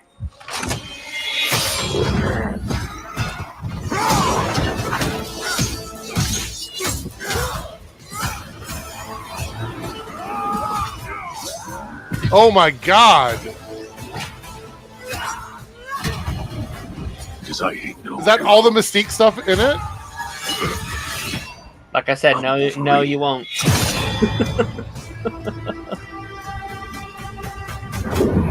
Oh, a Sentinel! Oh my god, that looks so fucking good to me. All of it, everything, no notes at all. Looks Like, incredible. I'm ready to play this right now. I don't want to wait a whole year. Yeah, it's awesome, man. Oh, I can't wait for pre-orders. So good. That's gonna be the worst. Oh. 4 part. years and the waiting. 4 years. It will be 5 years by the time it comes out. Omega Yeah. Red looks really good. Well, it's here. not coming out this year. No, next year. Fall Next of fall. next year. Next fall. I wish it was this fall. Yeah. Well, it looks like Jake has just arrived. I wonder why. Is there a reason why? Is there a real reason why? He heard I was watching this trailer and he said he had to come. Okay. What you're saying. What's up, Jake? Where are you at? Yeah. Same room. I had to just join from my mobile tonight because we had somebody across the street that was getting internet put in, and for some reason that fucked up over here where I'm at. So, my internet's down for the night. So you guys are right now. You guys are resting on a case of poker chips. And then leaned up against a recording case. Well, it's good to know that we don't have any bonus topics tonight, so you don't have to worry about that this evening. But oh, cool! So no did you less watch going to be the taken from me. Yeah. So, what did you think of the trailer for the Wolverine game? Well, I will say that about 5 hours ago, I put a video out where I was reacting with these two, where we did a joint reaction on it. So that's out now. My mic muted. As soon as it started, I was so pissed. Yeah. Not only did your mic mute, but before we started, Mr. Unchained down there had to prank us with the logo. That Didn't mean to. But yeah, loved this trailer to absolute bits. Of course, I came in sporting the shirt tonight. Had to. And we won't watch this on stream, but I'll watch it later. Maybe we'll watch it on Monday. We'll see. We've got other things to do before we end tonight. So yeah, it was connected to the State of Play originally. No, this looks great, and I just saw. I wasn't even paying attention to the part of the title that said woke, but I saw Mystique. I saw Mystique in the title, and it made me think. So for all of you, trivia nerds, all the way back in 2009 in the X-Men Origins Wolverine game, they had Mystique in that game, of course, for anybody who played it. And that was part of the devs' original story when they said, they were approached by Fox and they said, hey, can you work the story of our movie into your game? They agreed. So it was half the original story, half movie story. And Mystique was obviously part of the original story. And there were heavy implications from multiple studio developers that that game was going to feature another playable character, and it's heavily implied that it was going to end up being Mystique. So it's kind of cool to see that concept seems to be making its way into this game, because at multiple points in this trailer, it looks like you're actually controlling Mystique. And even further than that, another thing that is cut from a previous Wolverine game that seems to be making its way into this one. Again, maybe this is a bit of a stretch, but going back even further, all the way to 2003, when Gene Pool came out with the X2 Wolverine's Revenge game, which, despite showing Hugh Jackman's Wolverine on the cover, it's not related to the movies at all. One of the bosses that was cut from that you can find in voice files is Omega Red. They had a bunch of voice lines cut from him, and now he's in this game. Yep, now he's in this one. So right. I said this to Ronan and Darren. It's like they're telling their own original story and kind of celebrating a bunch of things about the past Wolverine games, while also paying tribute and homage to cut concepts and things from those past Wolverine games that didn't make it into the final cut, if you will. And now we're seeing them into this one, and I love that about it. Well, I don't understand the Mystique is woke stuff based on this trailer. Like, all I see is her transforming here, and then newsflash, that's her gameplay. Ability. Like, what is woke about that? Like, what it was the same like, nonsense that Morph got on X-Men 97. Right. It's the same nonsense. Same exact. It's the same. It can be utilized the same way to where you. I mean, this looks like Mystique. Like, she's a woman. That makes it woke. Well, people are comparing this to the Mary Jane missions in the Spider-Man games, and I don't see it as a similar comparison at all, because in those, especially in the first game, Mary Jane's helpless. She can't do anything. A fly touches her, she dies. Yeah. And with this game, Mystique is actually a competent fighter, at least if you go off her Marvel adaptations. She can actually handle herself in a fight, and has unique abilities that she can utilize. Whereas Mary Jane, all they gave her in the second game was a gun, which was way too overpowered, but that's a different conversation. And it seems to be a different case here. Yeah. Hot take, like really hot take. I'm actually more excited to play as her than Logan. I know it's crazy, I get it, because there's so much potential there. Yeah, I'm like, what can I do as her? That's so exciting. Oh no, we figured it out. Christian here. She is blue. Blue equals Democrat woke. I mean, I think the fact that she's a woman is enough for them to say woke. If she's a good fighter, you said she's a good fighter. Well, is she better than a man?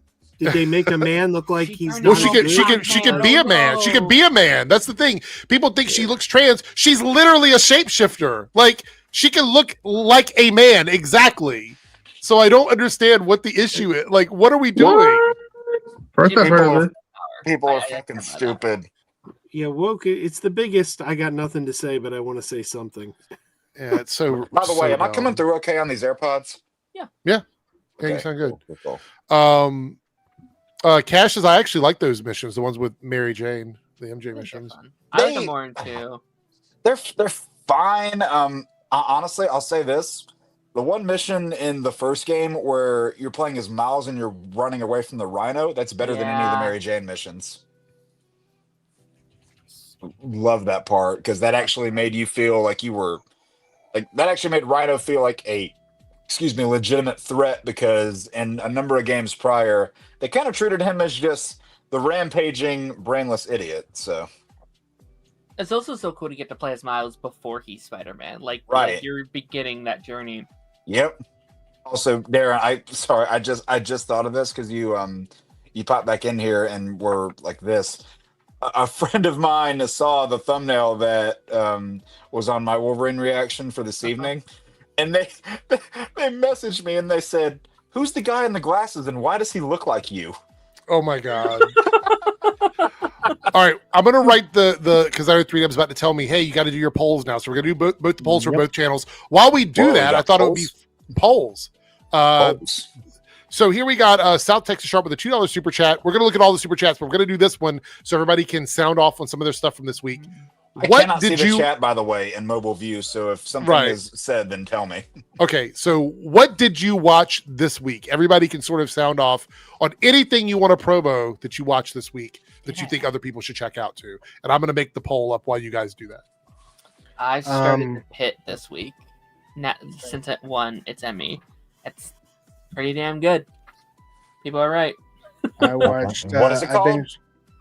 The Pit, that like medical Hospital. show where it's like Yeah. like typically I don't watch those, but like the whole aspect that's like every episode is 1 hour of a 15-hour shift, and that's kind of Whenever I hear the Pit, I think of the go-kart track that's in this state that people can go and race on. Sorry. okay.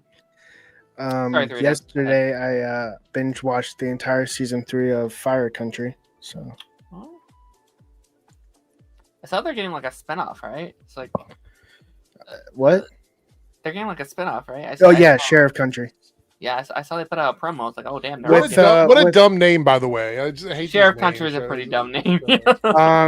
The lead actress is from Gotham, and she also is Deadpool's girlfriend. So yeah. Verena Baccarani? Vanessa. Yep. Vanessa. Yeah. AKA DCAU's Black Canary. See, you guys are going for everything except the thing I would go to first, which is Firefly. Take my hand, take my love. I mean, that was going to be my third choice. I saw that I love one Firefly. when I was a kid. So yeah, I mean, Firefly would have been better if they actually released it the way it was supposed to be. Yeah. Still got its kick. It still got its magic, I think. I just rewatched one of the most criminally underrated movies of the year today, which is the live-action remake of Snow White. If anyone hasn't seen that, today was my 4th time watching it. Saw it 3 times in the theater. Watched it on 4K disc today, and that movie is fabulous. It's one of the few Disney animated remakes that is better than the animated original. And if it does not get nominated for Best Original Song at the Oscars this year for Waiting on a Wish, something is wrong with the process, because that song is fantastic. Okay, Google, give me definition for criminally underrated. I liked any time Gal wasn't on screen. Which is so funny, because going into the movie, people thought it was going to be the opposite. Rachel's incredible in that movie. See, I thought they were both great. I loved Gal Gadot could sing. I didn't know she could sing, but her song was great. She can talk. She can talk. I don't agree personally, but I'm glad you got that out of it. I'm glad you got something I didn't out of it. So this week we watched Marvel Zombies all the way through. So I saw all of those episodes. You said, "Oh, I forgot to watch it. I'll be back." Oh my gosh! I got to show something that arrived. Related to Marvel Zombies? The Zombie Strange again? No, it's not Zombie Strange, but it is, or at least it was, related to something that happened in Peacemaker a little while back. A little while back. You didn't even watch Peacemaker. I know. What else? I finally finished 1923. Okay. And Marvel Zombies triggered that. That's amazing. Yeah, hey, I said I was going to get this. I wasn't lying. Okay, well, there you go. I am now like probably one of the only 5 people in the world that own one of these. Oh. Did you have anything running? You were saying something running. I'm sorry. Sorry about that. I literally just thought about it. I finished 1923. I had seen the first season, really dug it. Yeah. The Yellowstone prequel, which is a sequel to another prequel. Anyways, I finished that one and it was pretty good. I'm wondering if they're going to do another spin-off of Yellowstone, because I like what that franchise can do, even though I haven't seen the main show in its entirety. What was the other show? Because you had like 1923, and then there was another one. 1883. Yeah, I saw a few episodes of that one, and I remember that was around the time where they were saying, what's her name from that show was going to be one of the Wonder Twins, and I'm waiting for the next TV show, 1484, so we can just keep going back in time until we get to like year one. All right. Yeah, go I'm ahead. sending you a thing just really quickly that I put together yesterday just to show off how insane next year is. I was going to say, Eric, have you not watched The Chosen, Eric? That's pretty close to 1. I have not watched it. The CW show? No, I haven't watched that one. Naruto with a $5 super chat. People are speculating that Mystique is going to be the MJ of Wolverine. Yeah, the segment looks like the trailer. Yeah. It looks like gameplay. Yeah, we did talk a little bit about that. I don't have a problem with that. Mystique is an actual character that fights in comics anyway, so I don't really see why that's a problem. And they're having her and Wolverine together, which is kind of paying homage to another piece of X-Men media. Because for anybody who watched Wolverine and the X-Men, you had that episode where him and Mystique teamed up to dive into a lot of Weapon X history, getting into people like Christopher Nord, seeing more of people like Sabretooth. So they have connections in other medias, and I feel like you can mix a lot of those things together. Yeah. Another $5 super chat from Naruto. Thank you, Naruto. This Wolverine is crazy, by the way. Wolverine is voiced by Liam McGuire, and the devs said we'll be going over the world, Japan, Madripoor, and British Columbia. So, yeah. It's not McIntyre.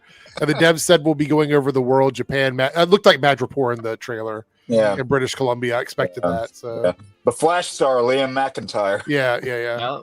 Which is crazy because I was talking to Darren. I said, what is it with people from the Flash show playing characters in the Marvel Insomniac games? That's pretty hilarious. I'm hoping we get Patch. I'm really hoping we get Patch. I'm hoping Patch would be cool, and I would love it. This would just do it all for me because of what we've seen so far. The cherry on top of this, if we get playable Weapon X flashbacks where he's running around in the helmet, give that to me, please. Also, Eric, you should watch the behind the scenes of that trailer as well. That's awesome. Yeah. Someone mentioned that. Yeah. And I'm just saying, a game from 21 years ago did it. X-Men Legends. This can do it too. Okay, so we have a couple of things we're going to look at here. 3Dub sent me something, Lone Wolf sent me something, and Darren sent me something. We're going to go through these three things. Before we do that, let me tell you what the options are. There's a troll one in here. There's a troll one. Okay. So we'll see. Everyone's so gonna vote for that one. The option are tell me which one you think the troll one is after I read them off to you. Okay. Top 5 best 90s movie soundtracks.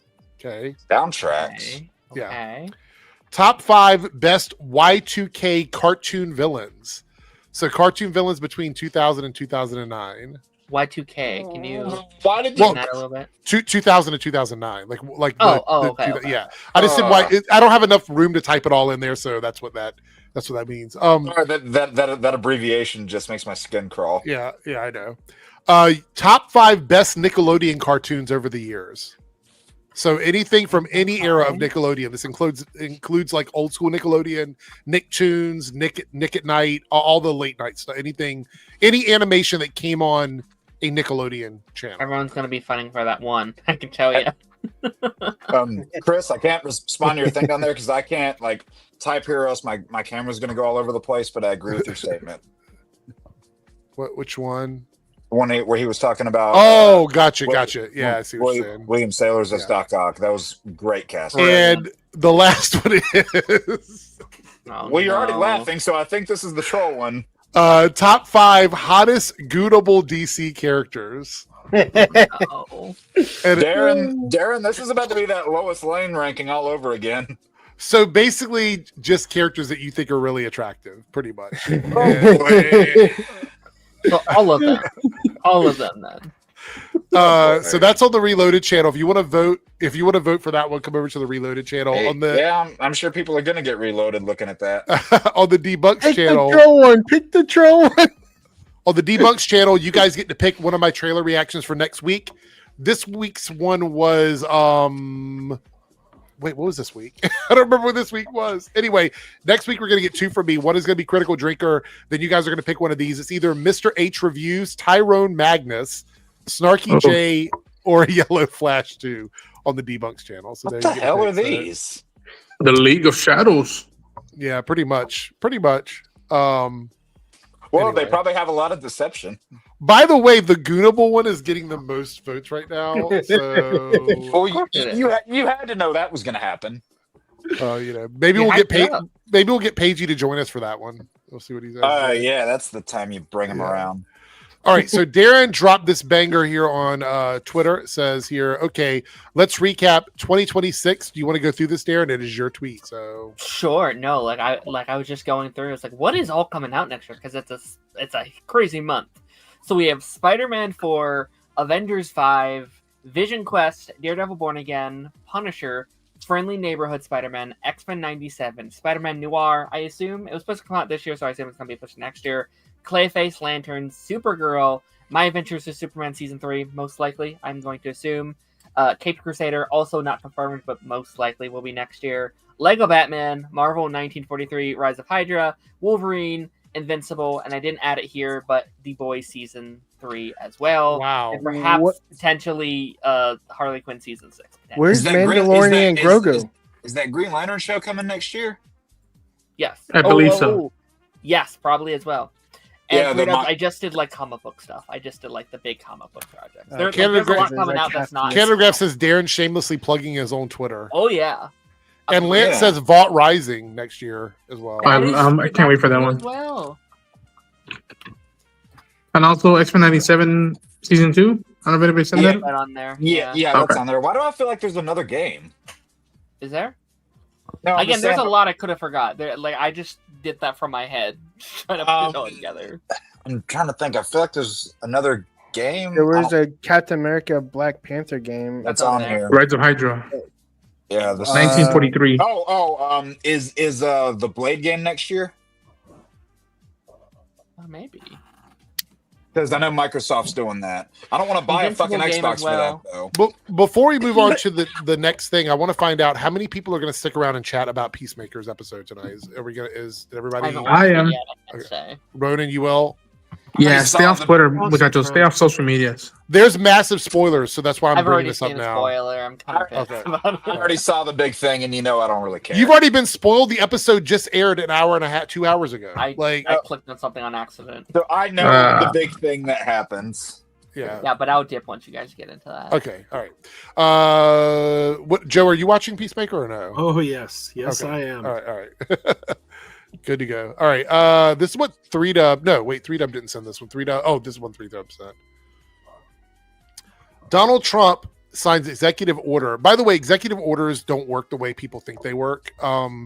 They're not like the rule of law. They can be challenged in court. They're not like executive orders have some functionality to them, but it's not like he signs it and he's a king and then that thing happens. But anyway, Donald Trump signs executive order approving the TikTok US deal. It's now 80% owned by American investors. The deal is valued at $14 billion. Oracle is among the new owners. Plus, we know there's a bunch of other people trying to get in on this deal or whatever. I don't really use TikTok, and I think functionally it'll probably remain very similar to how it works now. But the For You page, they wanted to get rid of it.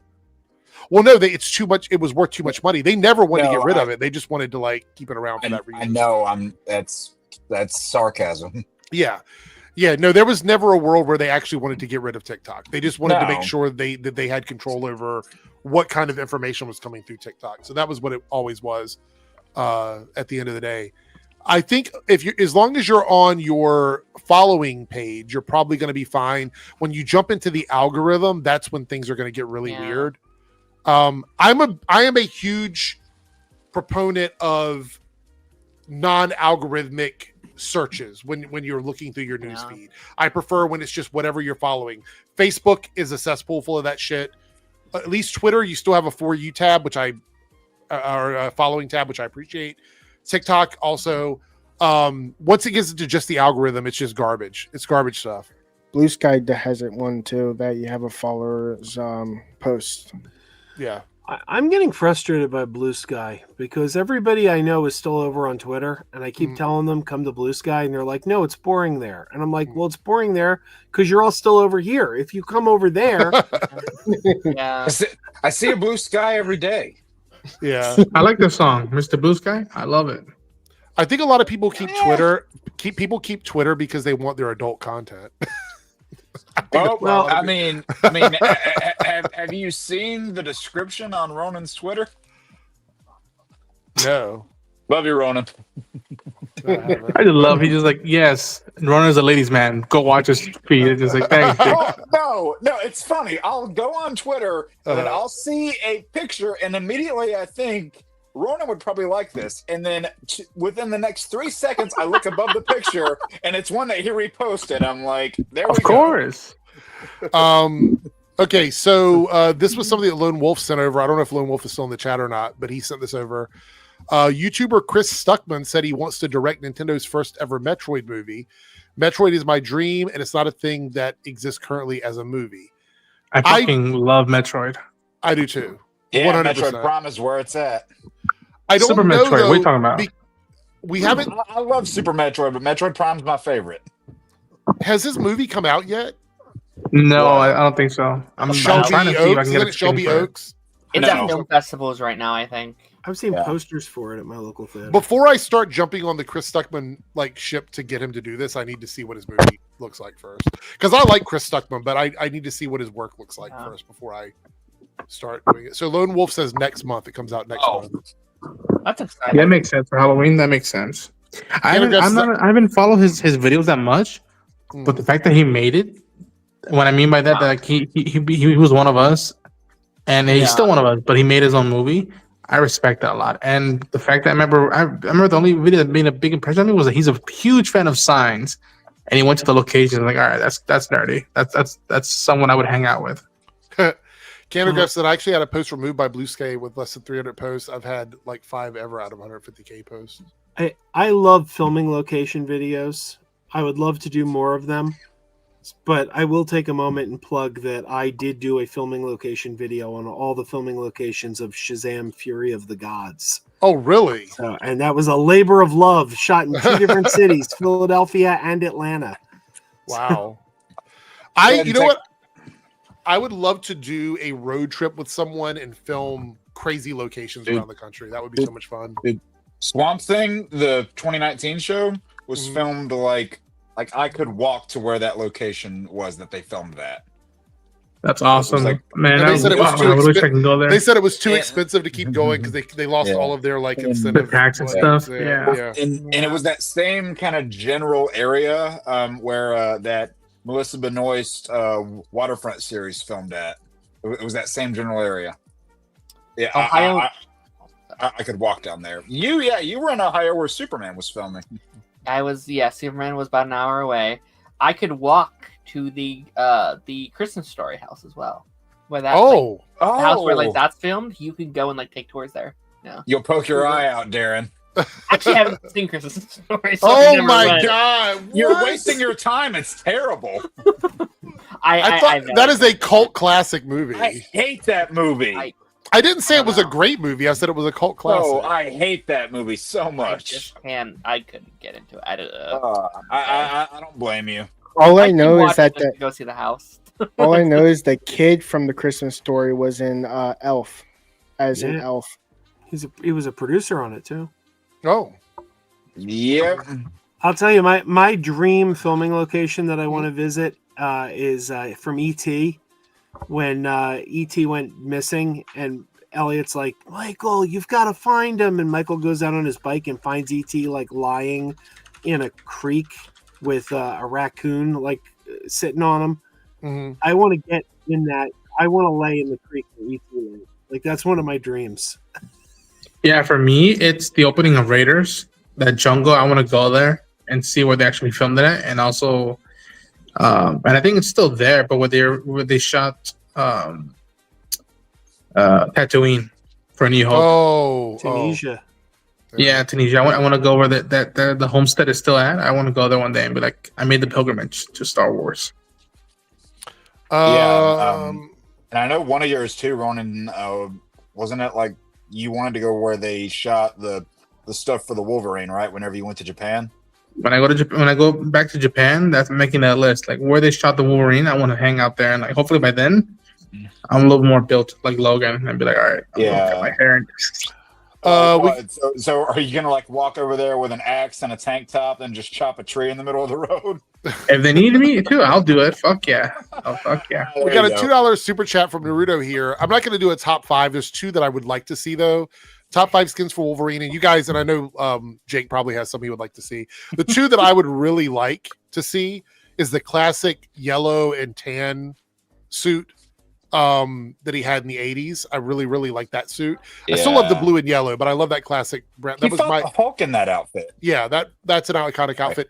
And then the patch outfit, the black patch outfit from the Japan series. So for me, For me, it's Japan. It's the patch where he's full on Humphrey Bogart like Indiana Jones suit, and I need X-23 Oh, that's a good one too. or Yeah. X-23, Weapon X. I need the Weapon I need X. the full visor, Yeah. the visor and all. Right. Yeah. So So I'll say two of mine. I won't say the full thing because I actually have a video coming out where I go over 10 of them.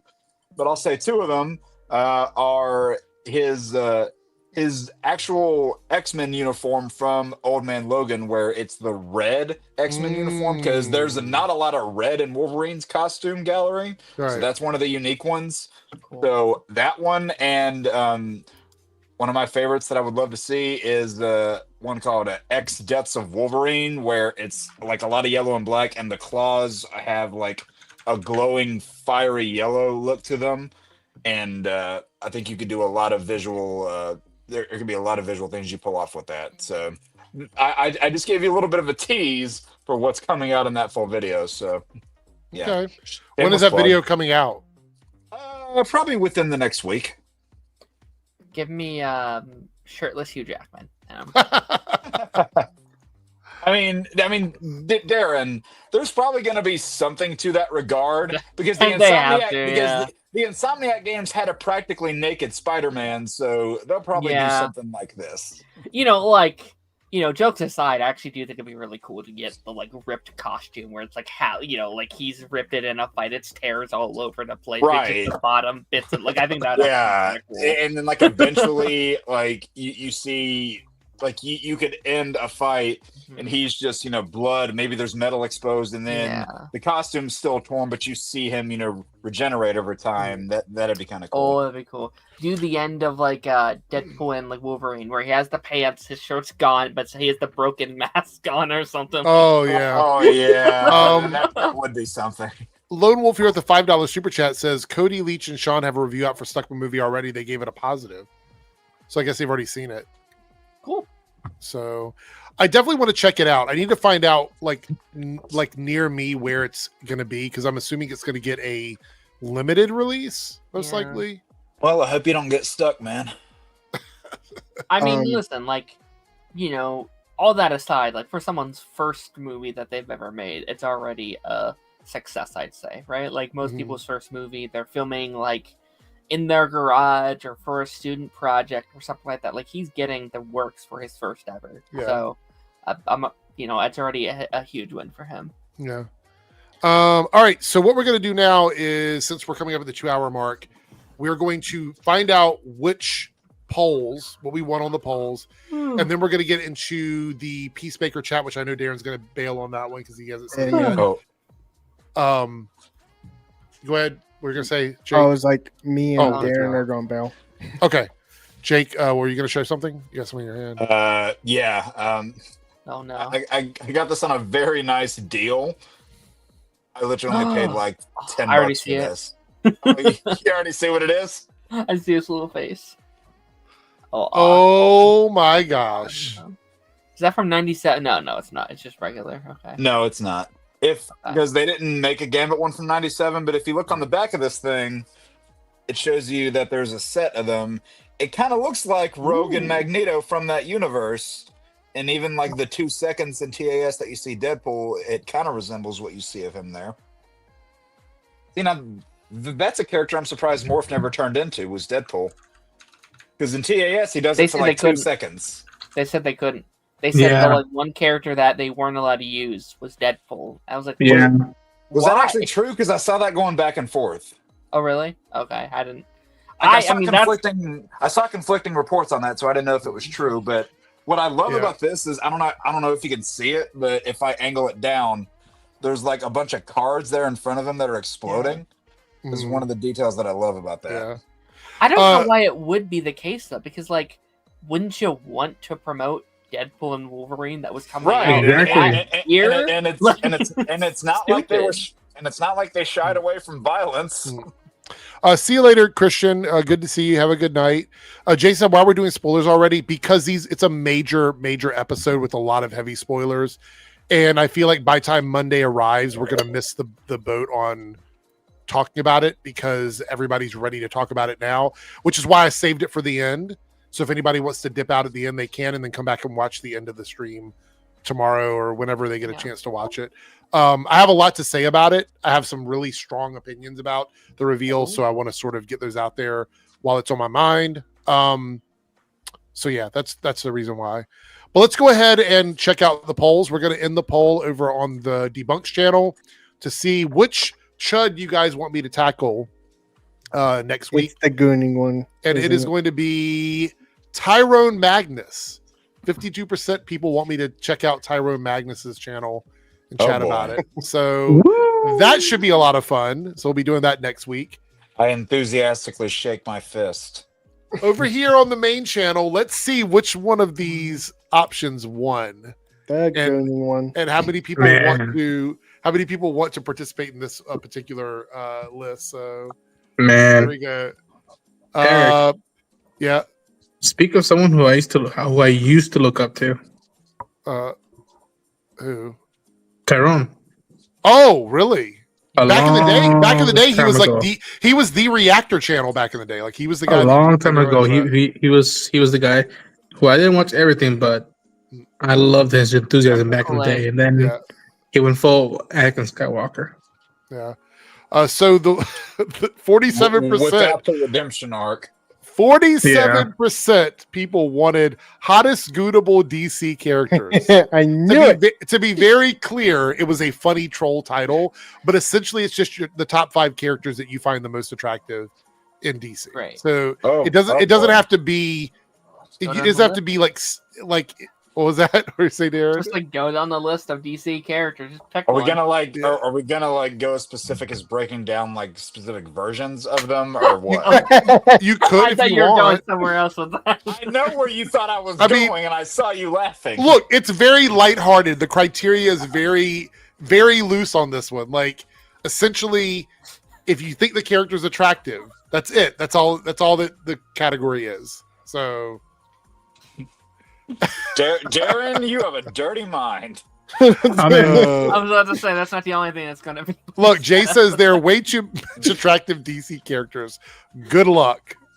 Good luck. Yep. So, there we go. That one, I want to point out though, because we do these every episode, right? We do these polls every episode. This is the largest margin of win we've had in a long time. It's almost 50% of the votes were for like beautiful DC characters. That's it. I feel like that's crazy. I'm looking forward to seeing who puts Aunt Harriet from Batman on there. Oh no, Eric's channel will be canceled after that discussion, maybe. So, well, I mean, Darren can attest to this. Like, if there are certain streams where people go into detail about things that don't get canceled, I feel like it'll generally be fine. I am hoping that the conversation does not devolve into like specifics that would get us in trouble. Just talking about how attractive and how hot someone is not enough to get the channel banned. It can't be any less intelligent than the ones we have every week. That's true. That's true. Lance is definitely going to be Ryan Wilder. Probably. All right, so this is where we're going to move into, and I'm going to put up on the screen now so everybody can dip out. Peacemaker spoilers are in full effect, so we can chat about it here. Yeah. Some people are going to dip out, and I understand. So everyone that's leaving now, which I think is Darren, 3Dub, and Jake, are you heading out too? Stick around for a little bit. Okay. So 3Dub, I'm not watching it, so it's not right. I didn't think you gave a shit. That's what I'm saying. So 3Dub and Darren are dipping out, and so thank you guys both for being here, and we'll see you on Monday. See you tomorrow, Ronan, if you're doing it tomorrow. See you later. I know. I got to schedule that between then and last. I know. I'll let you know. Okay, cool. See ya. All right. Oh yeah, that's right. You have a thing going on mañana, don't you? Tomorrow's Last of Us Day. I got to prep for that as well. Yeah. Yeah. Oh yeah, because they hyped up that whole announcement on State of Play of them adding it to the catalog. It's like, fuck you guys. But not only that, but like in the game universe, that date tomorrow is when the outbreak happened. Yeah. So they knew what they were doing. Yeah. All right. So everyone in the chat now has had an opportunity to get away. If you're not watching, come back and watch if you haven't seen it already. Thank you guys, everybody that's been here that stayed up until this point. All right. So this week's Peacemaker finally. Now, Ronan, you said this was the one episode that wasn't released out to like the critics, right? Like people that were reviewing it, correct? This and the next 2 weeks episodes. The last 3 episodes of this season, no one else has seen. So a lot of us who are doing press are right now still working on our videos and coverage of it. Like right now, the reason why I'm not on camera is because I'm working on my video. So yeah. Okay. Well, in this episode, very quick, I'm going to recap it very, very quickly. So we see the team following Chris over to Earth 2. And while that's going on, we have Rick Flag trying to figure out what the next move is on Earth 1. Now I'm saying Earth 1, Earth 2 because I don't think there's been an official designation yet. I don't know did James call it Earth 2 or did he just say like another Not Earth yet. I have to watch the podcast to see if he does, but not yet. I haven't known. Right. So just to put it all out there, to lay it on the table, it is a Nazi Earth. Or at least It a is Nazi good United times. States. Who did not see that coming? I mean, look, I think most people figured it out in episode 2, which is fine.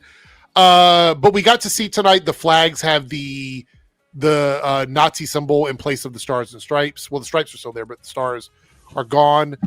I don't know if we're ever going to figure out like how much of the world is occupied like this, or they might dive into it. We got 2 more episodes, so we might dive into that part of it.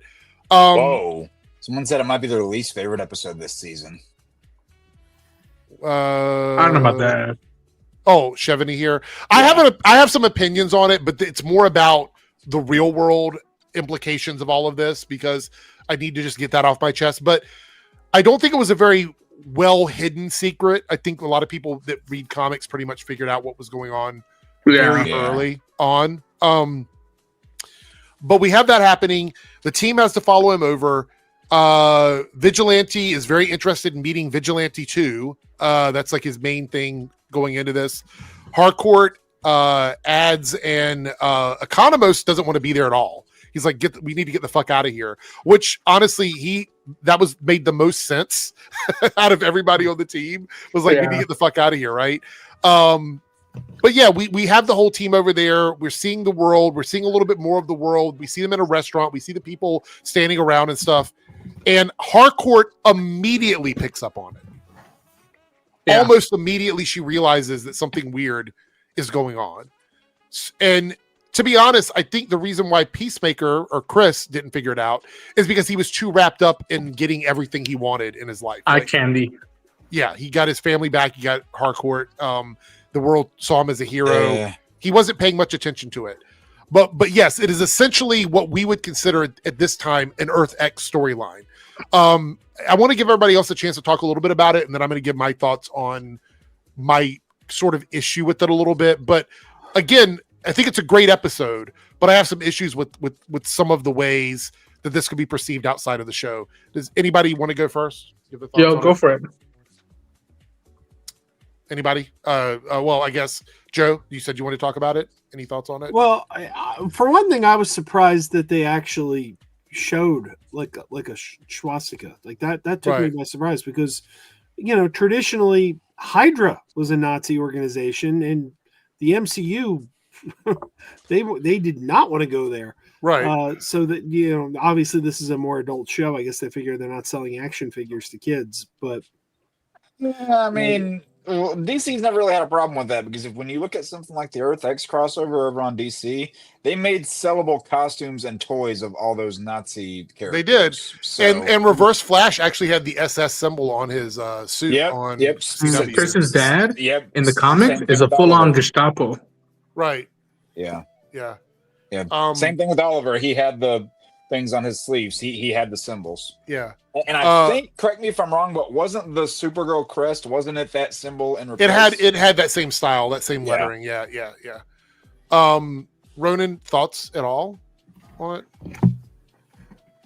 Man, oh man. Mm-hmm. What I appreciate it is the emotional part. With Emilia, like Jennifer Holland was the MVP of this episode, in my opinion. Yeah. And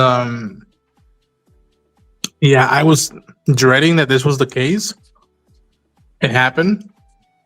Some could debate that like it was a little obvious and figured out too quickly, but it doesn't take away that like every moment that like someone kept opening a door that was locked, or staring at something for too long, and you're like, wait a minute, what are they seeing that we're not seeing? And I like that suspense. But I already like sense the dread of the emotional side of like, okay, what does this mean for Chris and his brother and his dad? Yeah. But yeah, I really dug the episode. It's not my favorite of the season thus far. The last episodes, although I liked them, they were my least favorites. But this is above them. But yeah, I think it's a good startup for this last 3 episodes. Like this is like you could start feeling the pedal of this big roller coaster we're gonna go on. I think. Yeah, because this pretty much now the wheels are off and it's just time to go. You know what I mean? Let me say this. I think I like that James Gunn is not afraid to tackle this kind of subject matter. I think it's important to be able to go into this and say, I'm going to give it 100% and I'm not going to hold back on anything, right? Like, because I feel like I think first let me talk about my reservations about this. In the current climate we're in, I think it needs to be more obvious that this world is fucked up. Like, we need to really address that in the next couple episodes, because showing a world that is perfect because there's no people of color in it and not showing us why that's a problem, because keep in mind, the people that feel that way are not going to understand why it's wrong. They're going to see this and go, well, look how perfect the world was. There was no people of color. It was a perfect world. I think we need to dive into why this is wrong for them to see. Like, we all know that it's a problem. But I saw when I saw it on Reddit. There was pictures of like these Nazi propaganda, this German propaganda stuff, where it was saying, look how good the world looks in the future without, POC or whatever. And I see them sharing that and going, hey, look, there's no crime. The streets are clean. All this other stuff. They see it that way and they don't care. So what I think the show needs to do is it needs to make it very clear why this is a fucking problem and what the issue is. Right. Because right now, as far as Chris is concerned, and as far as we have been told, it is a quote unquote perfect world. Now, we saw ads walking around. Everyone goes crazy. Keith stops his truck and goes, it's a black. And I heard someone say they got out or something. I'm assuming that Bloodhaven is going to be where all the black people are, all the people of color are, is locked up somewhere in one of these facilities for whatever reason. But yeah, I mean, like, my issue is that we need to very heavy-handedly, unfortunately, show why this reality is not good. We need to understand that. Just telling us it's a Nazi reality, surprise that we have to do this. Just telling us it's a Nazi reality in 2025 isn't enough anymore. Yeah, sadly, the times are very changing, and they like to go back to the way they were. I dread it like that, man. Like, here's the thing. I'll give it this, and I understand where you come from. I completely understand.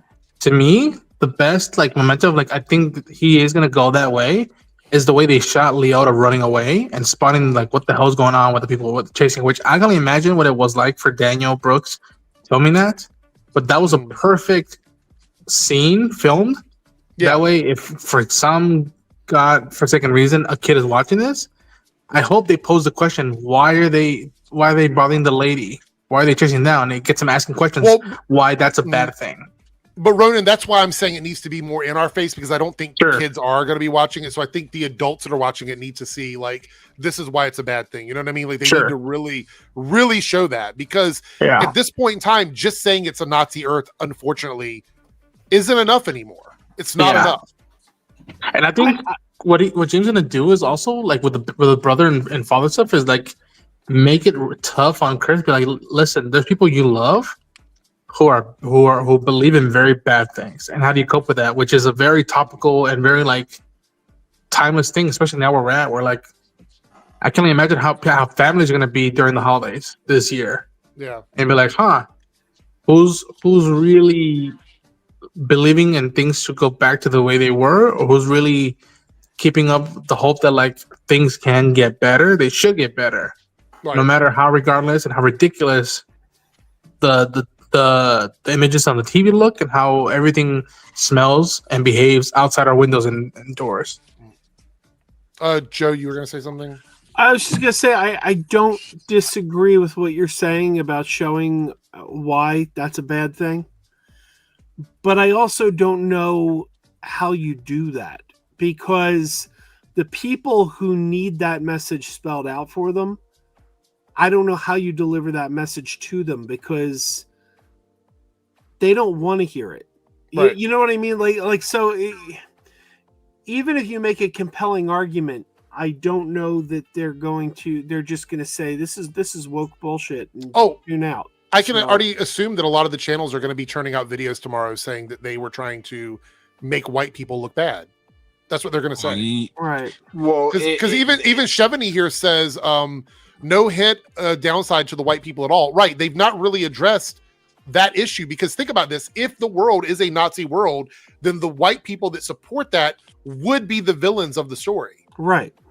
So how are they going to do that? Like, I appreciate that James Gunn is willing to go this far and push these buttons to really push a point across.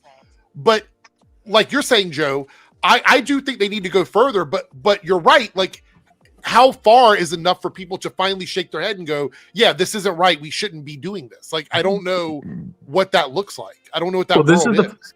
The fascinating part is like the whole thing of the Sons of Liberty, and how in episode 3, when Chris goes full John Wick, the fact that there was a faction of people who were white that were obviously against this type of way of living. They went about it in a very odd and dangerous way, but they potentially might do exist. And like the fact that like Adrian in this world is like in that belief, and like I can't imagine who else that we bumped into right now who might be in that belief of like, no, the way things are shouldn't be the way things are. Right. Yeah. So the thing is, the Sons of Liberty, I saw somebody mention that in the chat. We know they're going to be like the Uprising. They're the group that's trying to like sort of take down some of this like regiment. And we have Vigilante 2 is actually a member, I think, of the Sons of Liberty, because that's the way he made it seem when he was talking with himself, because they're literally the same, except one of them is against Peacemaker, the other is best friends with Peacemaker. But the thing is, there's a theory also that Earth 2 Peacemaker wasn't necessarily part of the negative stuff. He was an insider trying to dismantle it from the inside or whatever. I don't know if that's true, because now we don't know for sure. Maybe they'll reveal something like that in the next couple episodes. But yeah, so we have the Sons of Liberty. I mean, they can try and sort of humanize it a little bit that way, but I fear that what's going to happen is the propaganda machine that we have here on YouTube is going to say James Gunn thinks white people are evil. No, he doesn't think white people are evil. He thinks Nazi and fascist are evil. Like that is different. But the fact is, they assign race to everything, so they're going to assume that he just means, or not. Let me take this back. They're not assuming. They are building a narrative around the fact that he's framing these white people as evil. Unfortunately, that's why I think, because somebody in the chat said we don't need to be beat over the head with it. I don't remember who it is. I'm sorry, but I'm not saying we need to be beat over the head with it, but we sort of have to spell it out. Unfortunately. I mean, unfortunately, you're going to have that group of people that, unfortunately, it's damned if you do, damned if you don't. Whether your antagonist is white, black, male, female, whatever, they're going to say, "Oh, were you trying to stay away from this group of people because you're not wanting to appear a certain way? Oh, are you looking at this group of people because you're wanting to appear a certain way?" So there's just no winning with everybody. It's like that quote. I'm going to paraphrase it badly, but it's like, you can please some people all the time, a lot of the people sometimes, but you can never please everybody all the time. Yeah. So Sons of Liberty, the name was intended to be, I don't want to say vague, or the name is intended so that it could be assigned to any sort of uprising group. And that's why we didn't know for sure in the beginning who the Sons of Liberty were going to be, because we saw Peacemaker go in and stop them and they seemed like they were doing something wrong. But I knew it was sus from the beginning. I knew it was sus from the very start. So for me, it wasn't a big surprise. And also for those who like, how could James Gunn do this? This is not the first time he's tackled this. Go to Creature Commandos. It's almost a running bit of G.I. Joe when he finally gets to go unleash, be like, can we kill Nazis? Like, yeah, G.I. There was a whole story with G.I. Robot where he met the guy who was like ended up being a white nationalist. And I Uh-huh. mean, they show you on the perverse of that. They show you, like they show you the white face of the quote unquote justice system in the Nina episode and how fucked up that is. So And they show it also, from multiple different sides. I mean, I don't know if he's cooled down from it. I doubt it, but like, he's doing it with his art. But like, before he became a studio head, go look at James's feed.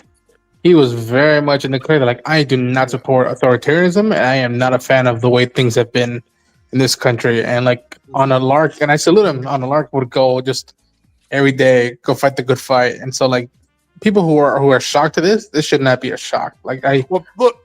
Pagey in the chat. Issue with Gunn is that he is so surface level with any commentary he tries. I agree. That's my concern. Is if we wrap up this storyline very quickly and he leaves that Earth without showing us any sort of atrocities, we're not tackling the issue at that point, in my opinion. Sure. Now you're right. Ads running away. That scene with everybody chasing after her, that is striking as hell. Like that's a great shot in the episode to sort of convey a message, and I like that part of it. My fear is she's going to run, they're going to escape through the door, and we're never going to tackle any of the actual issues that exist on Earth X. That is my biggest concern. That is my biggest concern. Yeah. Oh, by the way. It felt like Night of the Living Dead or like a Twilight Zone episode. Mm-hmm. Naruto with the $5 super chat. Where's Pagey? You're about to talk about his favorite topic. He's talking about the gooning DC character topic or whatever, because Pagey always loves to talk about that stuff. So that's what he's talking about. Thank you for the super chat, Naruto. But you do have another one here about Peacemaker. Economos immediately spilled the beans. The guy you've been hanging out with killed your actual son. Yeah, immediately. Yeah. He feared for his life. The dude was going to he got kill stabbed. Him. Yeah. So, okay. But moving on from that, let's talk about probably the other big thing in the episode, which is Lex fucking Luthor was in Belle Reve, and Rick Flag Sr. is now in cahoots with Lex Luthor. Yeah. He's like, so now Argus is working with Lex in exchange for a lighter situation for him being locked up. I'm assuming that that's the thing James Gunn's been talking about when he says that this is setting up Man of Tomorrow. Yeah. So you guys can go like full hog wild on the spoilers with this part, but what do you think it was in this episode that was making Gunn praise it so much? Well, I think it's just the overall well, first of all, he directed this one, right? Isn't this one of the ones he directed? I think he enjoyed really establishing that world as being like the Earth X world, and having an opportunity to have Rick Flag Sr. have some dialogue with Lex Luthor, setting up Man of Tomorrow. I think that's really what it is. Yeah, because it's setting up Argus and Lex Luthor working together. So also, I don't think they had dialogue together in Superman, did they? I'm pretty sure they did when in the conference when he was going to sell his army to them. Just watched the film for the 9th time today. They nobody's surprise. They had that scene where Luthor had them all in the room and was giving them the presentation. Ultraman, man. Yeah, and also I think what James really liked was probably the emotional scene between Harcourt and Chris that he loves. That was really good. That was a great scene. I love that scene. The fact. Oh, by the way, we didn't really talk much about that, but they sort of worked out the issues between them in that scene that had been plaguing pretty much the first half of the season. They let it out. They let it all out. Yeah. So look, right here, Wild Guy. You mean Hardcore, not Hardcore. His mom was ridiculous. I loved her. Wild Guy says, so obviously they're setting up President Lex. I do, but I think they're doing exactly what I said I didn't want them to do. We talked about this last time. I don't want a Lex Luthor hero storyline this soon in the DCU. I just don't want it. And I think that's kind of what they're setting it up as. So I'm just I think it's going to be one of those things where maybe parts of the world will perceive him as one, but he's never going to actually fully be one. Maybe. Joe, were you going to say something? Yeah, I'm just thankful it's not Doomsday or General Zod again. Well, I don't ever need to see Doomsday or the death of Superman on film ever again. to be fair, the best Doomsday we got was in Superman and Lois. Yeah, I was about to say TV did it better. Honestly, TV did Doomsday better twice because even though I had issues with this show, Krypton's Doomsday looked not bad for TV. I'll give them that. I'll tell you, I'll agree with you. The TV did it better, but I'd say Smallville. I am not at all a fan of the No, I liked it because Doomsday I think is a nothing character. He's a plot device, and they kind of turned him into the Hulk basically. But at least they did something with him other than, Mindless Beast is just going to beat you to death. Well, that's part of the reason why he had character in Superman and Lois, and it goes against that whole notion of, making Doomsday from a dead Kryptonian's body, that's a stupid idea. No, when you do it right, it's a good idea. Okay, so I want to point out for the next couple of episodes of Peacemaker, I plan on doing this for the next, because I think they're going to be, the next couple episodes are going to be very heavy and very spoilery. So we'll probably do them at the end of the streams, and we'll do like the member stuff or the not the member stuff, the voting stuff on Mondays. So we'll skip it on Thursdays. So anybody that's watching it, that means they'll have 2 hours to duck out. They can't complain. Yeah. Well, I've saved it for the end so that like it airs at 9 and it's like 1 a.m. when we started talking about it. So no, I know. I saw people complaining, saying, "Why are you talking about spoilers already?" I'm like, you had an hour and a half to back out if you didn't want to hear anything. Oh yeah. That's why I saved it as the last topic, specifically for that reason. But I think we're caught up on super chats now. And before we close out the Peacemaker spoiler thing, that's fucking comment. I know, great fuck nugget. Yeah, it's hilarious. Before we close this out, final thoughts on the episode. I thought it was well done, but I still feel like it's one half of of the story that we're getting with this world. I think we're going to get the second half of it in the next episode. So I enjoyed it. I don't think it was as good as some of the earlier episodes, but I enjoyed it. I agree. Do you think it's I've never been? Yeah. Do you think that it's better than some of the earlier episodes, or you think it's about the same? Me? Yeah. Both of you guys. Go ahead, Joe. I mean, I think the quality's been fairly consistent. I don't know. I haven't seen a single episode that I've walked away from and been like, that is the best one. Like I've just been kind of enjoying them all. Right. This one may have had my favorite moment this season though, which was the two Adrians bonding over each other. Like that was funny. You think so, Chris? I think you might be right. I think Eagly going in the kitchen and killing the fridge was funny. That was hilarious. But I don't know. I think to me, episode 3 is still my favorite episode. And is that the one with the clip you showed me? I believe so. Okay. I believe so. Yes. Then yeah, it's mine too. This one might have my most. I don't know. It might have the best emotional moment. Although I love the stuff with Chris and his brother early on in the season, and I love the fight between Rick Flag and Chris. So, my last thought on this, and only on Chris's side of this, fuck Keith and fuck August, but only on Chris's side of this, it's going to be heartbreaking for him to find out that even in a world where he had the opportunity to be with his dad and his brother, they still end up being racist piece of shit. Like, yeah, you know what I mean? Yeah. Also, I think that Eagly is going to save Economos from August. I think that's what we're going to see in the next episode. I think Eagly is going to fight August. Okay. He's a primal eagle. So he can do it. He can call the other eagles to come help him. Maybe on that world there's another primal eagle. Maybe we'll have Eagly and Eagly 2, and they'll both gang up on August or whatever. Yeah, and you know what? Maybe we'll give Eagly a spinoff, and he can go to somewhere called the Bird Box. Maybe, I don't know. My fave scene this year so far has been Eagly fucking up Argus. My favorite one was when he fucked up that Captain Appropriation, whatever the fuck his name was. Apparently, Eagly fucks up a lot this season. Eagly is like the MVP, I think, when it comes to like murdering people. He's just been going crazy. Well, we don't know because he wasn't alive very long, unfortunately. So we don't know. But yeah, it is what it is.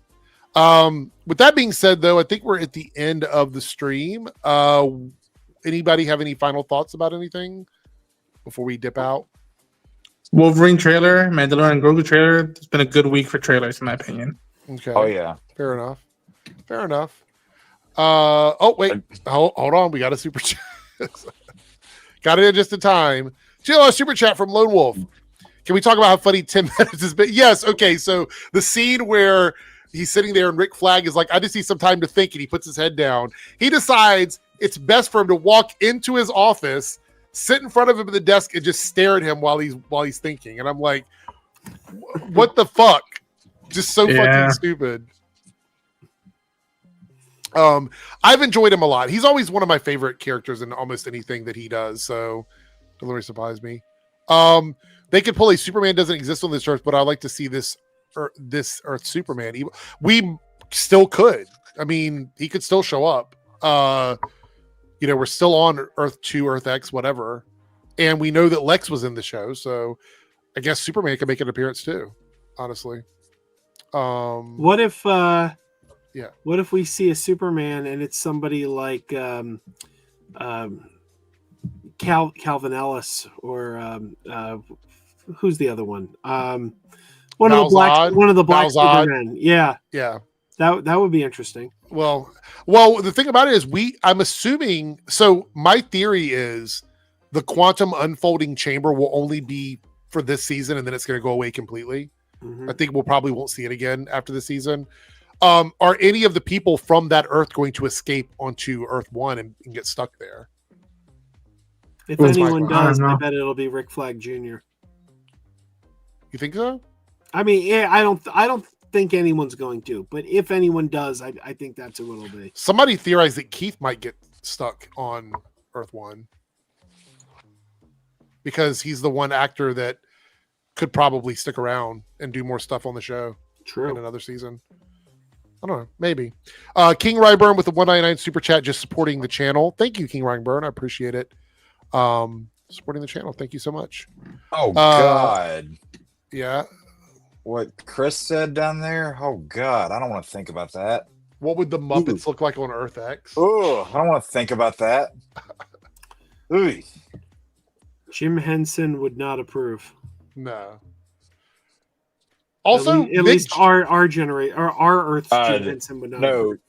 No, Ronan, ever since you showed me that, I've been keeping my fingers crossed for something else. It's probably not going to happen, but I've been keeping my fingers crossed for anything else related to it.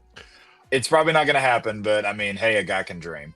Also, the band Helloween being like the best band in the world with a name like Helloween, and Mick Jagger being the lead singer of the Beatles. I was like, what the? Yeah. See, that reminds me of, this is the only comparison I can think of at the moment, but when they did that kind of meta joke with the Flash movie, whenever he turns back time, and then they go, oh, that Back to the Future movie starring Eric Stoltz, which is a joke for insiders, people who know that stuff. So it would be the same sort of thing there. I forgot about Judo Master. Yeah, we didn't see him at all in the episode. Could he have gotten through the door? Did he? Well, he did get through the door, right? So he did. Yeah, that's what I. So recall. he's over there somewhere. He's over there on that Earth somewhere. Huh. Interesting. They probably captured. You know what? He might be in Bloodhaven where they're going to take ads. I bet you. Damn. I bet you. Staggervore with the 199 super chat, just donating. Thank you so much, Staggervore, for supporting the channel. I do appreciate it. Naruto with a $2 super chat says, I think I've seen people think Ultraman went to Earth X. That would be. I mean, it would give them their own weapon to combat the Prime Earth. I mean, we'd assume that Superman, that the Superman we know didn't arrive on Earth X. We don't know where the divergence happened on this Earth. Like you would assume that our Superman did not arrive on Earth X, or else we'd be getting Red Sun again, and I really don't want Red Sun again. That does give them an opportunity. If Ultraman ended up on Earth X, he could meet up with the other crime syndicate characters. They could do a whole crime syndicate storyline because of that. Yeah, that's true. Wait, hold on. He said here, Cantergrass said he might not be on the Earth. He could be in any other. He could be in any of those other doors. Absolutely, Yeah. 100%. I mean, we don't know what the rules are for pocket dimensions there either. Judo so. Master is stealthying it up somewhere. Maybe. Let's see. Oh, Avenue V on Gen V is Earth X Muppets. Okay. Possibly. Anyway, yeah, we're gonna get out of here. I want to thank everybody for hanging out. We had 3Dub and Darren that had to jump out early because they didn't want to get spoiled on anything. So that's awesome. They came by. Of course, we had Jake coming through on his phone, making it here, even though he doesn't have his normal setup. Thank you for being here, Jake. Check him out on Sundays at 7 p.m. We got several Wolverine videos coming. Okay, go check it out. Subscribe to his channel, Joypad Jake. Ronan for being here, even though he's working in the background. Thank you so much, Ronan, for hanging out with us. Of course. Appreciate it. And Joe from Crazy Joe's Concession Stand coming in and hanging out as well. Thank you so much. Go check out Joe's channel and subscribe and go watch all of his old videos. It's a fun binge. Oh, wait, we got another super chat. Lone Wolf with the $2 super chat. If you see something, say something. Oh, no. Damn. Oh, that hit so hard. My God. I'm guessing that's a quote right before a pretty tough moment. Well, it's one of those things where it's like if you're under an authoritarian government, they say if you see something, say something. I was thinking that in my head. I'm like, wait, did they say that in the fucking episode? Yeah, I will say it's a little weird to see another Earth X storyline when we got a really good movie in the Arrowverse based on Earth X. But if they would have left out some of the drama, then it would have been great. Yeah, we'll see. Anyway, thanks everybody. We're gonna jump out of here. Oh yeah, it's okay. Bad. Anyway, we'll see everyone later. Have a great night. Thanks for all the super chats and the support, and we will catch everybody on Monday. See you later.